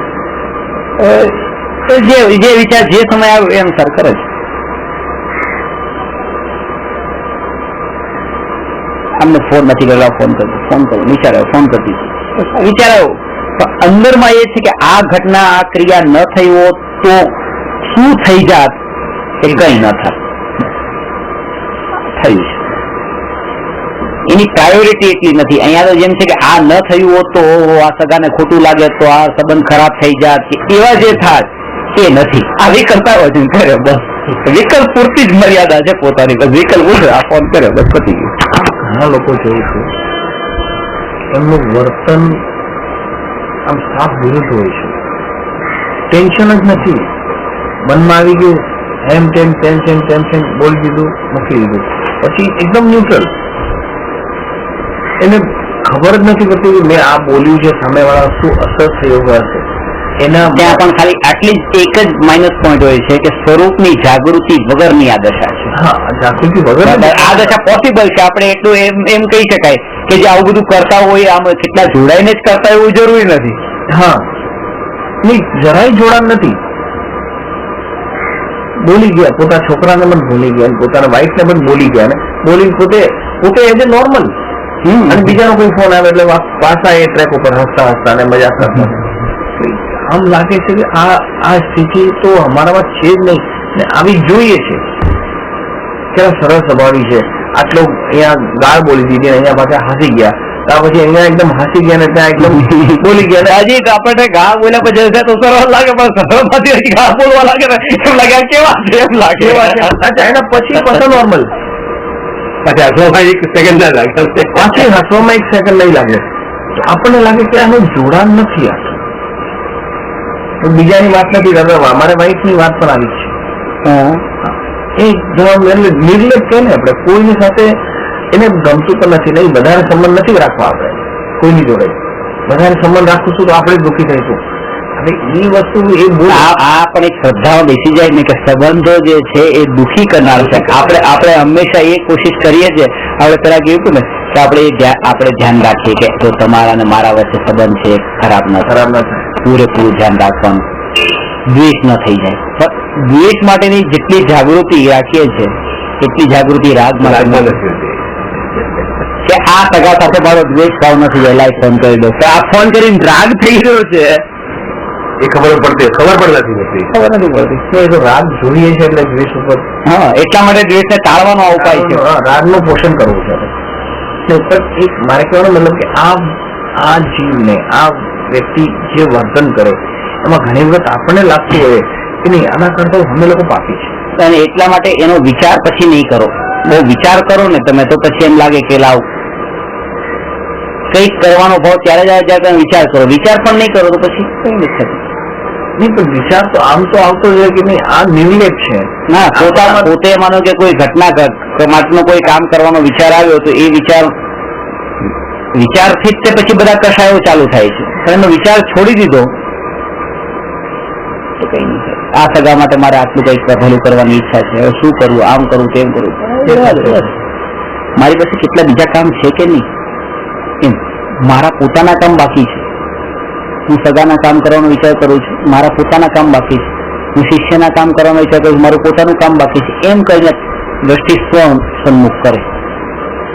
પોતાનું તો હજી બાકી છે, બીજાનું શું કરવું? તો ત્યારે તમને એ વિચાર આવે કે લાવ હું આનું કંઈક સારું કરું, તો ત્યારે અરે હું પોતાનું હજી નથી કરતો, બીજાનું સારું કરવા માટે આ ભાવ જે ઉઠે છે આ જ અજ્ઞાનતા છે.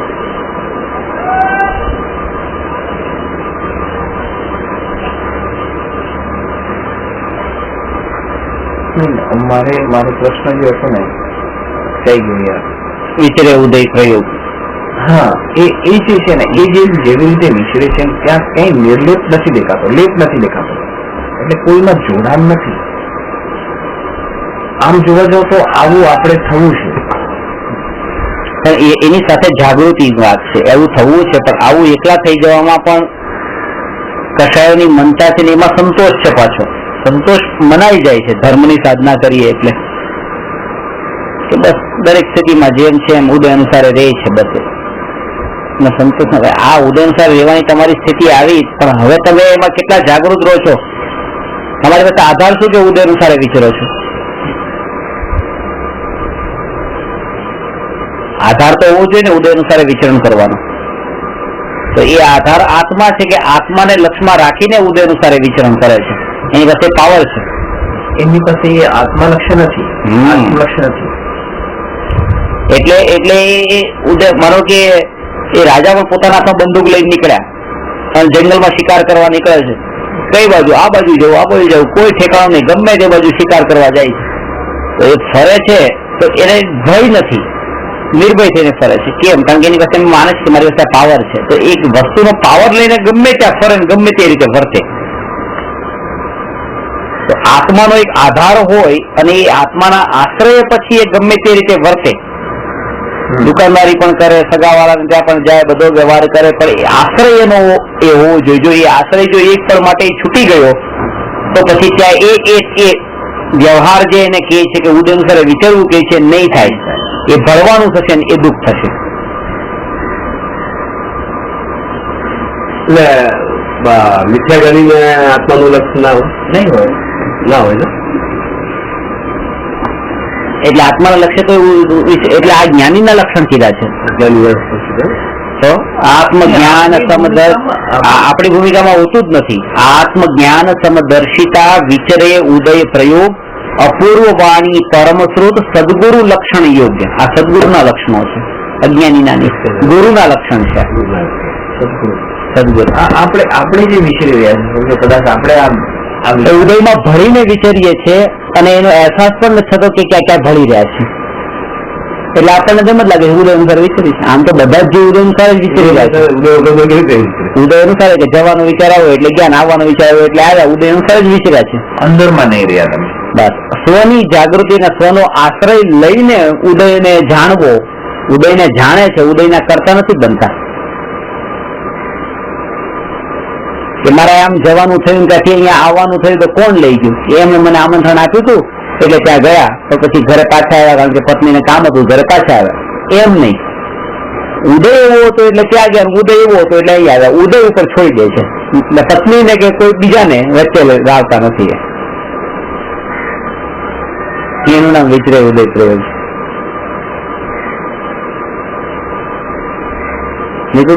એના ઉપર દ્વેષ હશે કે પેલા ભાઈ મને ત્યાં બોલાવ્યો, તમે મને અહીંથી ત્યાં બોલાવો છો. પત્ની પાછી કે આયા હો, પત્ની પર ક્રોધ આવ્યો કે તું મને આયા બોલાવે છે, મારા આમાં ફરફર જ કરવાનું.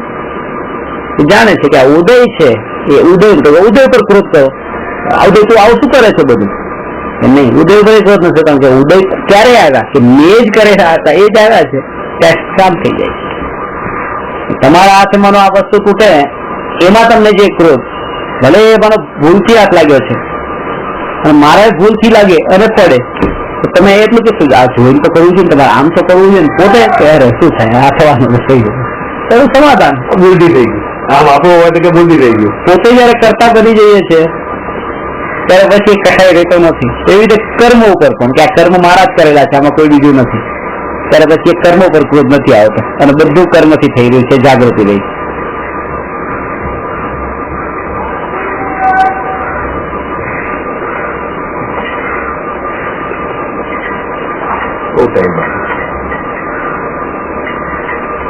ઉદય બધા આત્માની એટલી સ્વતંત્રતા હોય છે. મારા એવા કેટલી જગ્યાએ પ્રવચનો ચાલે, એ ચાલતા હોય, બધી લેડીઝો બધી બેસી હોય, હસબન્ડ તો બધા દિવસના ટાઈમે બહાર ગયા હોય કામ પર, અને સર્વન્ટ ઘરે હોય. સર્વન્ટને કે તમે બેસી સાંભળો, તમે પોતાનો સગો વર અથવા કે ત્યાં એ ત્યાં જ છે, દુકાને કામ કરે, એને ધર્મ નથી સંભળાવી શકતા. આ સર્વન્ટ જે આ મહિનાથી જેની ઓળખાણ થઈ છે, આ ઘરમાં રહી છે, ખાઈ ગઈ છે, ઝાડુ પોછા કરે છે, એને આત્મા સાંભળવા મળી ગઈ. આત્માની વાત કાનમાં પડવા માટે એ જ આત્માનો પાછો ઉદય જોઈએ, બીજા કોઈનું ન ચાલે. આ સ્વતંત્ર પુણ્યનો ઉદય, પુણ્યનો ઉદય, સારા પુણ્યનો ઉદય, મહાપુણ્યનો તો એ પુણ્યનું બધું પુણ્ય ઉદય આ કહેવાય. એને સાંભળવા મળ્યું, બાકી તો પુણ્ય કરે તો સંયોગો મળે. સંયોગો નહીં મળીને આત્માની વાત સાંભળવા એનાથી ઓછી થઈ. તો આપણે પરમેશ્વર વાત કરતા મારી સિસ્ટર કે આપણે ખર્ચી તો દીધા ઘણા બધા પુણ્ય, ઘણું પુણ્ય ખર્ચ્યું એટલે ત્યારે આપણને આ માર્ગ મળે. એકાઉન્ટ ખાલી થઈ ગયું છે, પુણ્યનું એકાઉન્ટ તો ખાલી થઈ ગયું છે. હવે આટલું પુણ્ય ફરી જોડવા માટે ઘણો વખત લાગશે. હવે આ ખર્ચીને બેઠા છો તેના ઉપર વિચાર કરીએ. હવે તો ખાલી એ જ અમુક ઉંમરે પછી એ હોય કે તમારી આંખ છે, આંખ વધારે આંખને સારી કરવા માટે થઈને દવાનો ટ્રીટમેન્ટ ન કરવાની, પણ વધારે ખરાબ ન થાય જેવી છે એ ચાલે. આટલું તો ખર્ચાઈ ગયું પુણ્ય, એમાં તો કઈ નહીં. હવે તો વધારે નવું ન ખર્ચાય, એના માટે જે ઉપાય કરી શકાય છે. નહીં, પણ આટલું ખર્ચી દીધું છે. હવે જે ખર્ચીને જે મળ્યું છે એ બધું પાપ છે પાછું. નહીં, એમ પુણ્ય ખર્ચે તો જ આ આત્માની જે જ્ઞાન આત્માની વાત જે સાંભળવા માટે આપણે જે પુણ્ય ખર્ચ્યું છે, હવે આ તો ખર્ચી દીધું છે, હવે આના ઉપર હવે કોન્સન્ટ્રેટ નહીં કરીશું તો પાછું આ પુણ્ય ક્યાંથી આપણે ભેગું કરવાની ઈચ્છા છે, પુણ્યને ભેગું કરવાની. ખાલી ત્યાં જાગૃતિ એટલી કે આ પુણ્યના ઉદયથી મળ્યું છે, ઉદયને જોવાનો છે, બંધ નહીં. બંધમાં તો બે બાંધનારા જોવાના, ઉદયમાં ભેદ પાડવામાં. બંધમાં તો બે ને અહિત રૂપ માનવા. ત્યાં તો એવું માનવાનું કે આ સારું પુણ્યનો ઉદય છે કે આ સાંભળવા પડ્યું. એ સંસ્કાર પુણ્ય કર્યું મારું ઉદય છે સમજવા બેઠો. એ તો સમજવા જ ના બેઠો. ઘણા જીવો છે આવી આવે શ્રીપાલભાઈ આવી જતા રહે. હવે 4 દિવસ આવ્યા, 2 દિવસ આવ્યા, હવે એમનું ઉદય નહીં હશે ત્યારે બહુ સારી રીતે સમજાય છે. પણ ત્યારે સમાધાન થાય તો શાંતિ રહી છે. બસ એનો ઉદય ન હોય તો કેવી રીતે મળે? જયારે તમે એને એક વસ્તુ એ કે તમે એને અજાણ્યા તરીકે જોશો તો જ થઈ શકશે. મારો મિત્ર કે મારો ભાઈ કે મારો દીકરો કે મારી પત્ની એ તરીકે આત્માને જોશો તો એમ લાગશે ના થોડું તો કરવું પડે ને કે નહીં. જયારે તમે જો કે એ આખા જગતના દરેક આત્મા સ્વતંત્ર ને હું સ્વતંત્ર, બસ મેં ઘર માંડ્યું જ નથી, લગ્ન કર્યા જ નથી, છોકરા થયા જ નથી, આ બધીથી અલગ રીતે કરી તને જોશો ને ત્યારે એમ લાગશે કે બસ બધા પોતપોતાનું કરે છે, મારે કોઈના માટે કઈ કરવાની જરૂર નથી. પછી ત્યારે પોતે બસ એકલો આજ, અને હકીકત પછી એ જ છે પાછી. આ તો સપનું છે, આ સપનું છે. એ તો અરે દુનિયામાં એને કઠોરતા કહેવાય છે, અમાનવી વ્યવહાર કહેવાય છે. એટલે કઠોર એટલે આવો કઠોર કે આવડું ધર્મનું શીખે છે આવો કઠોર કે આને કઈ ભાવ પડતા હતા કોઈ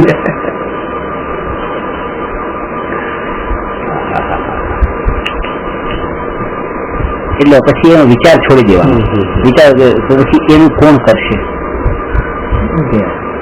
હું એનો પતિ થઈને નથી કરતો પછી એનું બીજું કોણ કરવાનું? પારકુને કોણ કરવા આવે છે? પોતાના નજીક રહીને પણ નથી કરી શકતો. પારકો કરો.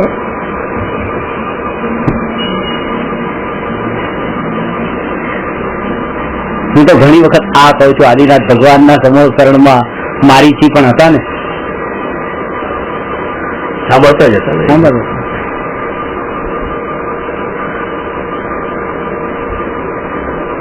ભરત ચક્રવર્તી ના વિશે પેલી છે ને આપ કુછ ભી કહો માં એક કહાની આવે છે, એક પુસ્તક છે એમાં અભાગા ભરત કરી એમાંથી કોટ કરીને લખેલી છે, ભારેલજીએ લખી. અભાગા ભરત, અભાગ્યો એટલે આદિનાથ ભગવાનના સમોસરણમાં એમ કે જયારે એવા જાનવરો ગાય ભેંસ ઘેટા બકરા જીવો પણ આવે છે, સાંભળવા આવે છે,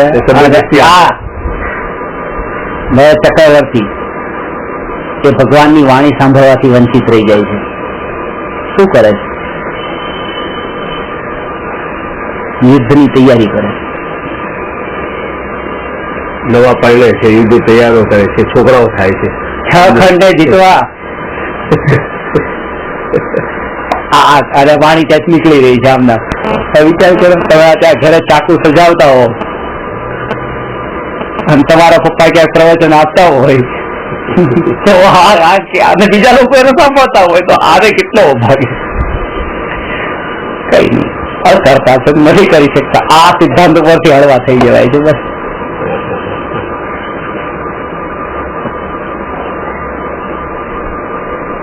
એમનાથી ઓછું નિમિત્ત શું હોય? પરમાત્મા હોય. વાણીની વાત કરીએ છીએ. માસ્ટરનો છોકરો 10 વાર ફેલ થઈ જાય.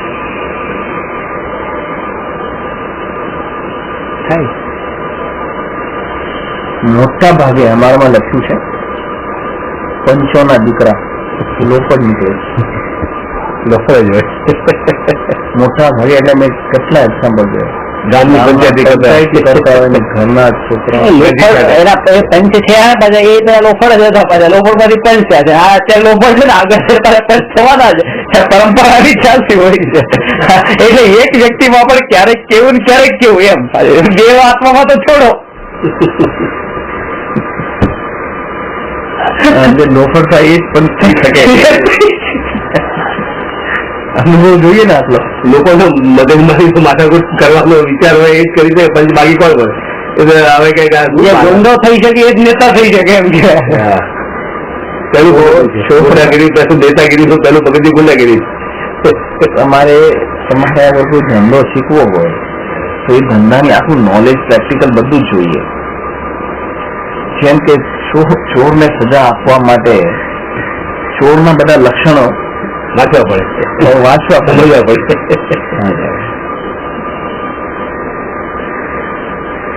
ચોર પણ પોતાના દીકરાને તો એ જ કહે છે કે બેટા તું ચોરી નહીં કરતો.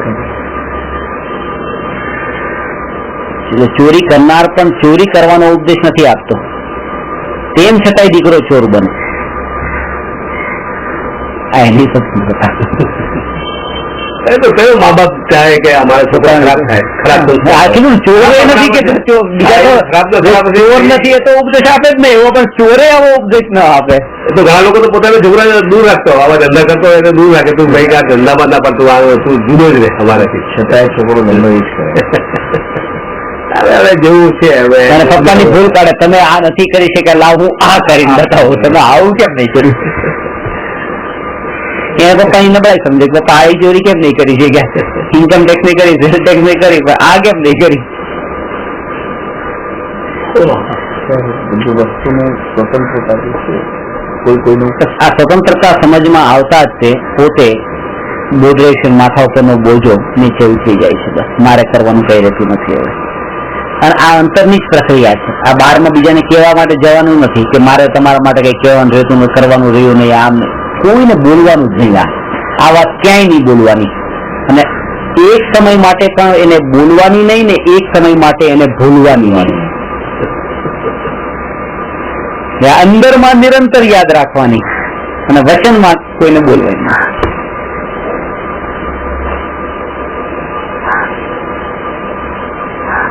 એ સમયે અત્યારે પણ તમને એ જાગૃત રહેવી જોઈએ કે અત્યારે હું એકલો અહીંયા બેઠો છું, બસ એકલો જ. અને એકલો એટલે ત્યાંથી કાલે બે હતા ને આજે એકલો થયો એમ નહીં. અનાદિકાળથી એકલો અને અનંતકાળ સુધી એકલો, એવો એકલો અત્યારે અહીંયા છે. એવું એકલા પણ ટોળાની વચ્ચે એકલો માનવો એ ખાસ મહાનતા છે. ટોળાથી જુદો થઈને એકલો માને એમાં શું છે? એટલે સમ્યક દર્શન ટોળાની વચ્ચે રહીને, સમાજમાં વચ્ચે રહીને કે એ બધાની વચ્ચે રહીને પોતાને એકલો માને અને પછી વનમાં એકલા રહી છે, એ સરસ ચાલે છે. આ તો ટોળાની વચ્ચે રહીને એકલા રૂપે માની ભેદ જ્ઞાન કર્યું.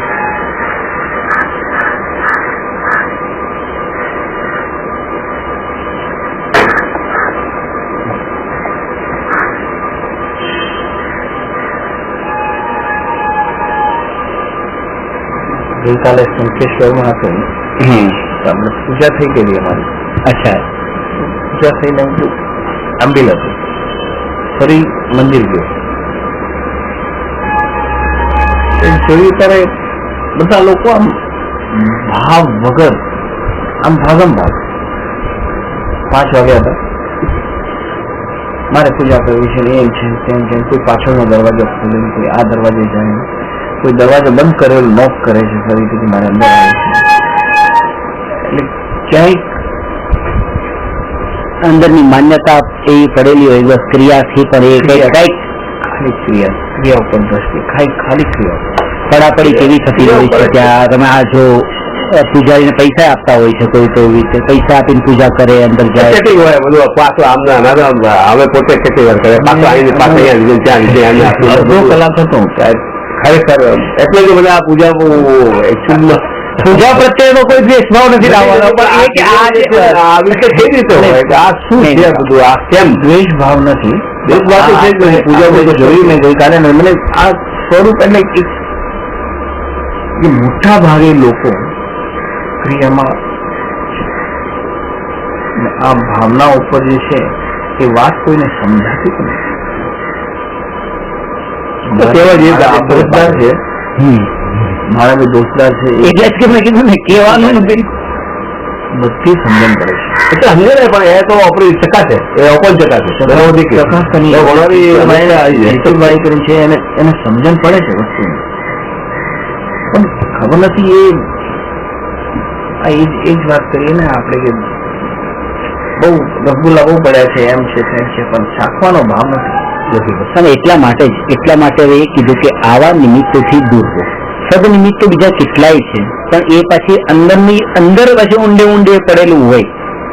શંખેશ્વર તો જવું જ જોઈએ, મહિને એક વાર તો. નહીં, હવે તમને સાહેબજી બતાવું તમને નથી આવતો ભાવ. નહીં, ભાવ શંખેશ્વર જવાનું નથી, પણ આ સર્કલ નો જે ભાવ છે કોઈ સર્કલ નો ભાવ હજી લોક ક્યાંનો છે મતલબ નથી. તમે કીધું આ સર્કલ માં નો શત્રુંજય જાય તો વાંધો નહીં. અચ્છા એવું છે. મેં તમે કીધું ઉલ્ટા થઈ ગયા, આસમાન से टपका और खजूर में अटक गया है. ભગવાન માં જે રાગ હતો એ તો નીકળી ગયો છે, અને આ ગ્રુપ નો રાગ મેં તમને એક દિવસે કીધું કે આ રાગ બધા શંખેશ્વર છે જ નથી. હવે આ ગ્રુપ નું થઈ ગયું કે હવે આ એક મહિને જઈએ છીએ બધા ભેગા થાય છે. હવે જોડાતું બંધાય તો એક પિકનિક જેવું છે. હા, હું તો કહું પિકનિક ના ભાવથી જ જાઉં છું. હું કહું સ્વીકાર કરું છું પિકનિક જ છે. નહીં મને કરે હું તો સ્વીકાર કરું છું કે હું પિકનિક ના ભાવથી જ જાઉં છું. હું તો કેટલા હું એક મિત્ર વર્ષથી તો તમારા વિચારોથી મત આવ્યા એક પણ નથી કોઈ બીજા? એક માણસ મને નથી દેખાતો. મેં તો ગઈકાલે સવારે જયારે ગયા ને ત્યાં મારે આંબી હતું તો ગયા, એટલે ક્રિયાઓ વાળા તો મળતા હશે. ક્રિયાઓ તો બધા એટલે એ સાથી મળી જાય. એ તો બધા મળી જાય. પૂજામાં એટલે આંબીલ કીધું, આંબીલ કરીને અમે આવ્યા, સ્નાન કરીને પૂજા કરવા ગયા. પૂજા કરીને આવ્યો, મારી પાસે 2 કલાક હતા. એક સમાય કરી, ફરીથી ક્યાં નહીં, આપણે કોઈની સાથે નહીં. પછી ફરી અમે મંદિરમાં ગયા, ત્યાં થોડું એ જ ધ્યાન કીધું. થોડી શાંતિ હશે, ઓછા લોકો થઈ ગયા. લોકો તો 5 વાગે પણ ભરપૂર હતા, પણ મેં આ ગઈકાલે મને એમ અનુભવ થયો એક વસ્તુનો કે જુદો આ બધા લોકો, અમે લોકો પહેલા જે મંદિરમાં જઈએ ને, પોતાની પૂજા કરવી હોય ને, ત્યારે અમે પોતાના એમાં જ હોય કે મારે પૂજા કરવી છે, શું નંબર ચાલે છે, શું કરે છે, શું કરે છે, એ જ ભાવ ચાલે. હવે મારે પૂજા થઈ ગયેલી. હવે મેં જોયું કે આ બધા લોકો આમ ખાલી ભાગદોડમાં છે.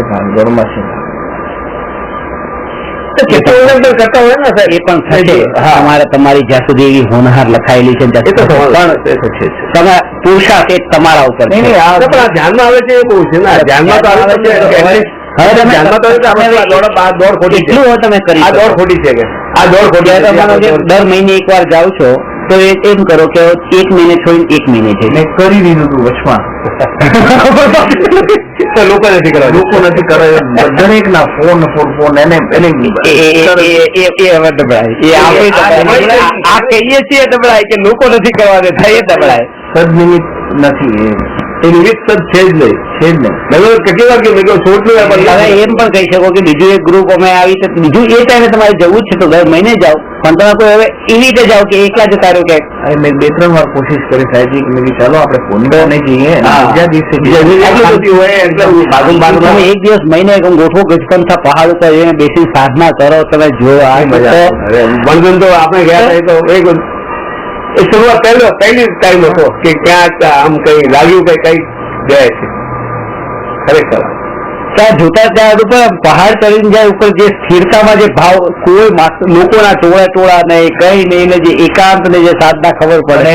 ગઈકાલે પરમ દિવસે કેટલા ફોન આવ્યા બધા ચાલતા ગયા હતા વિરમધામ થી શંખેશ્વર ચાલતા. 2 દિવસમાં તમે ક્યારે? નહીં, મેં ના પડી તો હું 4 વર્ષથી ચાલતો હતો. અચ્છા, મેં ચોક્કસ ના પડી. મારે ન ચાલો. સવારના 4 વાગે તમે રસ્તા ઉપર ચાલો, ફીલિંગ થોડા કેટલા મળે છે ને એનો અર્થ જ નથી. એક ત્યાં આયોજન ભૂત છે જ નહીં વસ્તુ. મારે નથી આખોતાઓ કેટલી આખોતાઓ, ક્યારે ફોડીએ ક્યારે ફોડીએ ક્યારે ફોડીએ. દેખો પણ બનતો જેતું નહીં જમતો યાર ના પડે મારે નથી.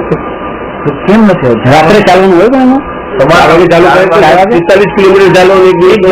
જોયું કે મહારાજ સાહેબ પણ સવારના વહેલા ચાલતા સૂર્યોદય પછી જ ચાલવાનું બિહારનું તો આ બપોર મધ્યાહન જ કીધું છે. 12 વાગ્યા પછી યાર ને નહીં યાર ત્રણે આ તો પહેલું સાંભળ્યું યાર તો ત્યાં સાદું જ ના દેખાય. મને તો દેખાતા જ નથી, ત્યાં સાદું છે જ નથી. 8 વાગે આવી જાય ક્યાંથી આવી ગયા સાદું ક્યાંથી. હવે તો એવું અંદર ગોઠવાઈ ગયું છે બધું સ્વરૂપ એવું.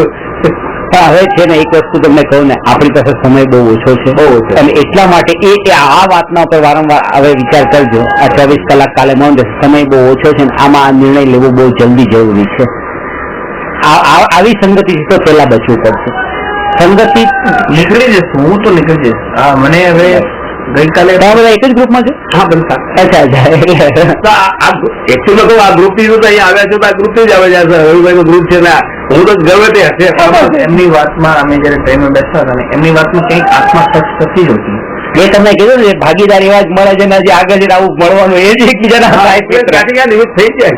બાકી તમારું હવે એમને ઈસુજીન ત્યાં લઈ ગયા, ત્યાં ગોલેટે શરૂઆતમાં એ ભવિષ્ય હતી પેલી ભવિષ્ય વિજયજી પેલા આપણે અહીંયા જોઈન કરી દીધેલું. હા ના નહીં, મુકેશભાઈ ના ઘરે તમે જોઈન કરી સારી વાત કરી. છેલ્લે આવ્યા પછી છેલ્લે આવ્યો. મેં એમને એક દિવસ કીધું ગુરુજી આવે છે કે, એટલે કે આપણે જઈએ. એમને કીધું જઈએ ભાઈ. તો પેલો લેક્ચર સાંભળ્યો આ બધું વ્યર્થ છે, પકડવું છે, આ વસ્તુને જ પકડવું છે. એ દિવસે જ લેના થઈ ગયું મારે. તમે જે દિવસે કીધું કે 6 મહિનાનો વસ્તુ થઈ જશે, તમે ખબર આવો જ આવો ભાવ કે મારા ભાવ વાળો કોઈ છે. પછી તમે પહેલી વાર કીધું તો એક તો થઈ ગયું કે નહીં, મારો જે પંચ છે મને જ્યાં શીખવાનું મળે છે આ જગ્યા જ મળે. એક વસ્તુ મેં જોઈ, મેં જયારે સંકેશ્વર ચાલુ કર્યું એમાં સંકેશ્વરમાં ઘણા લોકો પેલા ભગવાનને ઓળખતા ન હતા. ભગવાન ઓળખતા ન હતા. એટલે એક ભાઈ જે રમેશભાઈ કરી છે એ બધાને સંકેશ્વર જોઈન કરાવે છે, અને બધાને એટલે આપણા જે મળે મિત્રો મળે એને, અને મિત્રોમાં પણ જરાય લક્ષણ નહીં. એટલે એમાં ધર્મના કઈ ભગવાનની પૂજા કેવી રીતે કરવી, શું હોય તે ચટ્ટીવર્ણન આવતું નથી, કાંઈ નથી. એ લોકોને બધા લઈ ચાલે છે. એ લોકોને બધું ઘણો મજા આવે છે. પૂજા કરવામાં આનંદ, બધી વસ્તુમાં આનંદ છે. એ લોકોને છે લોક, આમાં બીજો લોક કે ગ્રુપથી જોડાઈ ગયા છે, પણ એ લોકો શીખી ગયા છે કે પૂજા કેવી રીતે હોય, ભગવાનની શું ભાવના હોય. ને અમે લોકો ડિસ્કસ પણ જે કરતા હોય ને ટ્રેનમાં, આ ભાવના પ્રતિ, આત્માને પ્રતિ, પૂજાને પ્રતિ, સાહેબજીને પ્રતિ, આમ એ જ ડિસ્કશનો. એટલે પિક્ચરની કે કોઈ ધંધાની કે ડિસ્કશન નથી કરતા અમે ટ્રેનમાં ત્યાં પણ બેસીને. એટલે જે લોકો જરાય જાણતા ન હતા એ લોકો થોડા પામી છે તમારા સંગતિમાં. એટલે સંકેશ્વરની લાઈનમાં. હવે અહીંયા સ્વાર્થની વાત કરી તો સ્વાર્થમાં પછી પોતે તો આટલા સુધી પોતાનું જ કરવાનું રહ્યું. પછી હા, હવે સમાજ સેવા પણ ત્યાં કરવાની ન રહી કે આપણા નિમિત્તથી બીજા કોઈ પામતા હોય કે આ ગ્રુપના અંદર આપણે આપણું ખોવાઈ જાય, આપણું ખોવાઈ જાય. અને આ તમે છોડી ન શકો. માનો કે એ છે જે આ ન છોડી શકે એને કંઈક બીજું મળવું જોઈએ, તો બીજા તમે એક કંઈક શરૂ કરો તો કરવું તો પડશે જ છે. કારણ કે તમે પછી કઈ કર્યા વગર નહીં બેઠા, તો તમે સ્વાધ્યાય માટેનું એવું કરો કે મહિને એક વખત આપણે એવો સ્વાધ્યાય રાખીએ, એક મહિને એવી રીતે રાખીએ તો ગઠબંધન રાખો ને. ઘણી વાર થાય છે મહિને એક વાર રાખો. હું ગોઠવીશ એકાદ મહિને આપણે બધા ગ્રુપમાં ગોઠવીએ, જવાનું સીધું નાસિક ની ટ્રેનમાં બુક કરવાની. નાસિક થી તો બિલકુલ 15-10 કિલોમીટર છે. અને ખરેખર હવે એવી સાધના થાય ને રહેવાની વ્યવસ્થા છે. પાછી મારે તમે માનો કે રોકાવું હોય 1-2 દિવસ શાંતિથી તમે કરી સવારમાં જવાનું, આખો દિવસ સાધના કરીને રાત્રે પાછા આવતા રહેવાય. એટલે નજીક પણ ખરું ને આ વસ્તુ મને હું સંકેશ્વર છોડી મારો છોડો એક દિવસે ખરો એટલે તમારો બીજો કોઈ વિકલ્પ નહીં, કોઈ કે જ નહીં. એક દિવસ તો સવારે નથી, આપણે દિવસમાં કોઈ હોય જ નથી. ગુરુ પૂર્ણિમા દિવસ એટલા માટે તમે ત્યાં એંગેજ થઈ ગયા હોય એટલે પછી તમે કોઈ કે નહીં. પછી આપણે સંડે રાખો એટલે કોઈ તકલીફ પણ નહીં, આપણે ધંધાની પણ તકલીફ નહીં. ભાઈ તમે સંડે ગયા ને પછી ફરીથી સંકેશ્વર નહીં જવા તો નક્કી થઈ જાય. એટલે થાય પૂનમના દિવસે શરૂઆતમાં એવું રાખો, શરૂઆતમાં રાખો. મારે કારણ કે જયારે તમે પૂનમ માટે થઈને તમે દુકાન બંધ રાખતા હોય તો પછી ગઠબંધન માટે દુકાન કેમ નહીં રાખો? તમે નહીં જાઓ ને એક દિવસ તો સંકેશ્વર તમારે એક દિવસ નું જોઈ છે ને? તો હા, એક દિવસ રાત્રે એક દિવસ. હા, એટલે દુકાન તો એક જ દિવસ નો પ્રોબ્લેમ ને. એમ પ્રોબ્લેમ તો શું કે એ નહીં જાય તો છે પાછળ અટરને તો છે, એટલે પ્રોબ્લેમ વાળો તો કઈ છે નહીં. હવે કઈ મોડા આવો તો પણ તમારું કામ તો ચાલી જાય. એમ પૂનમના દિવસે જ ચાલુ કરો સાહેબ. ખરો તો જે છૂટશે પૂનમ બંધ કરી દઈએ.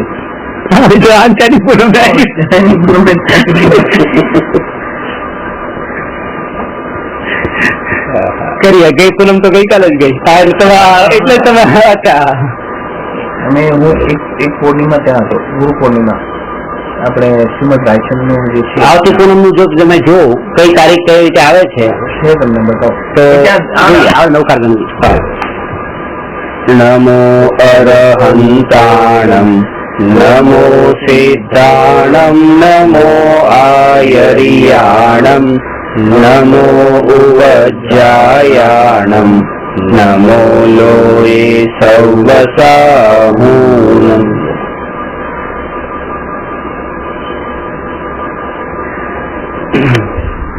ત્યાં દંડ કરી દીધો.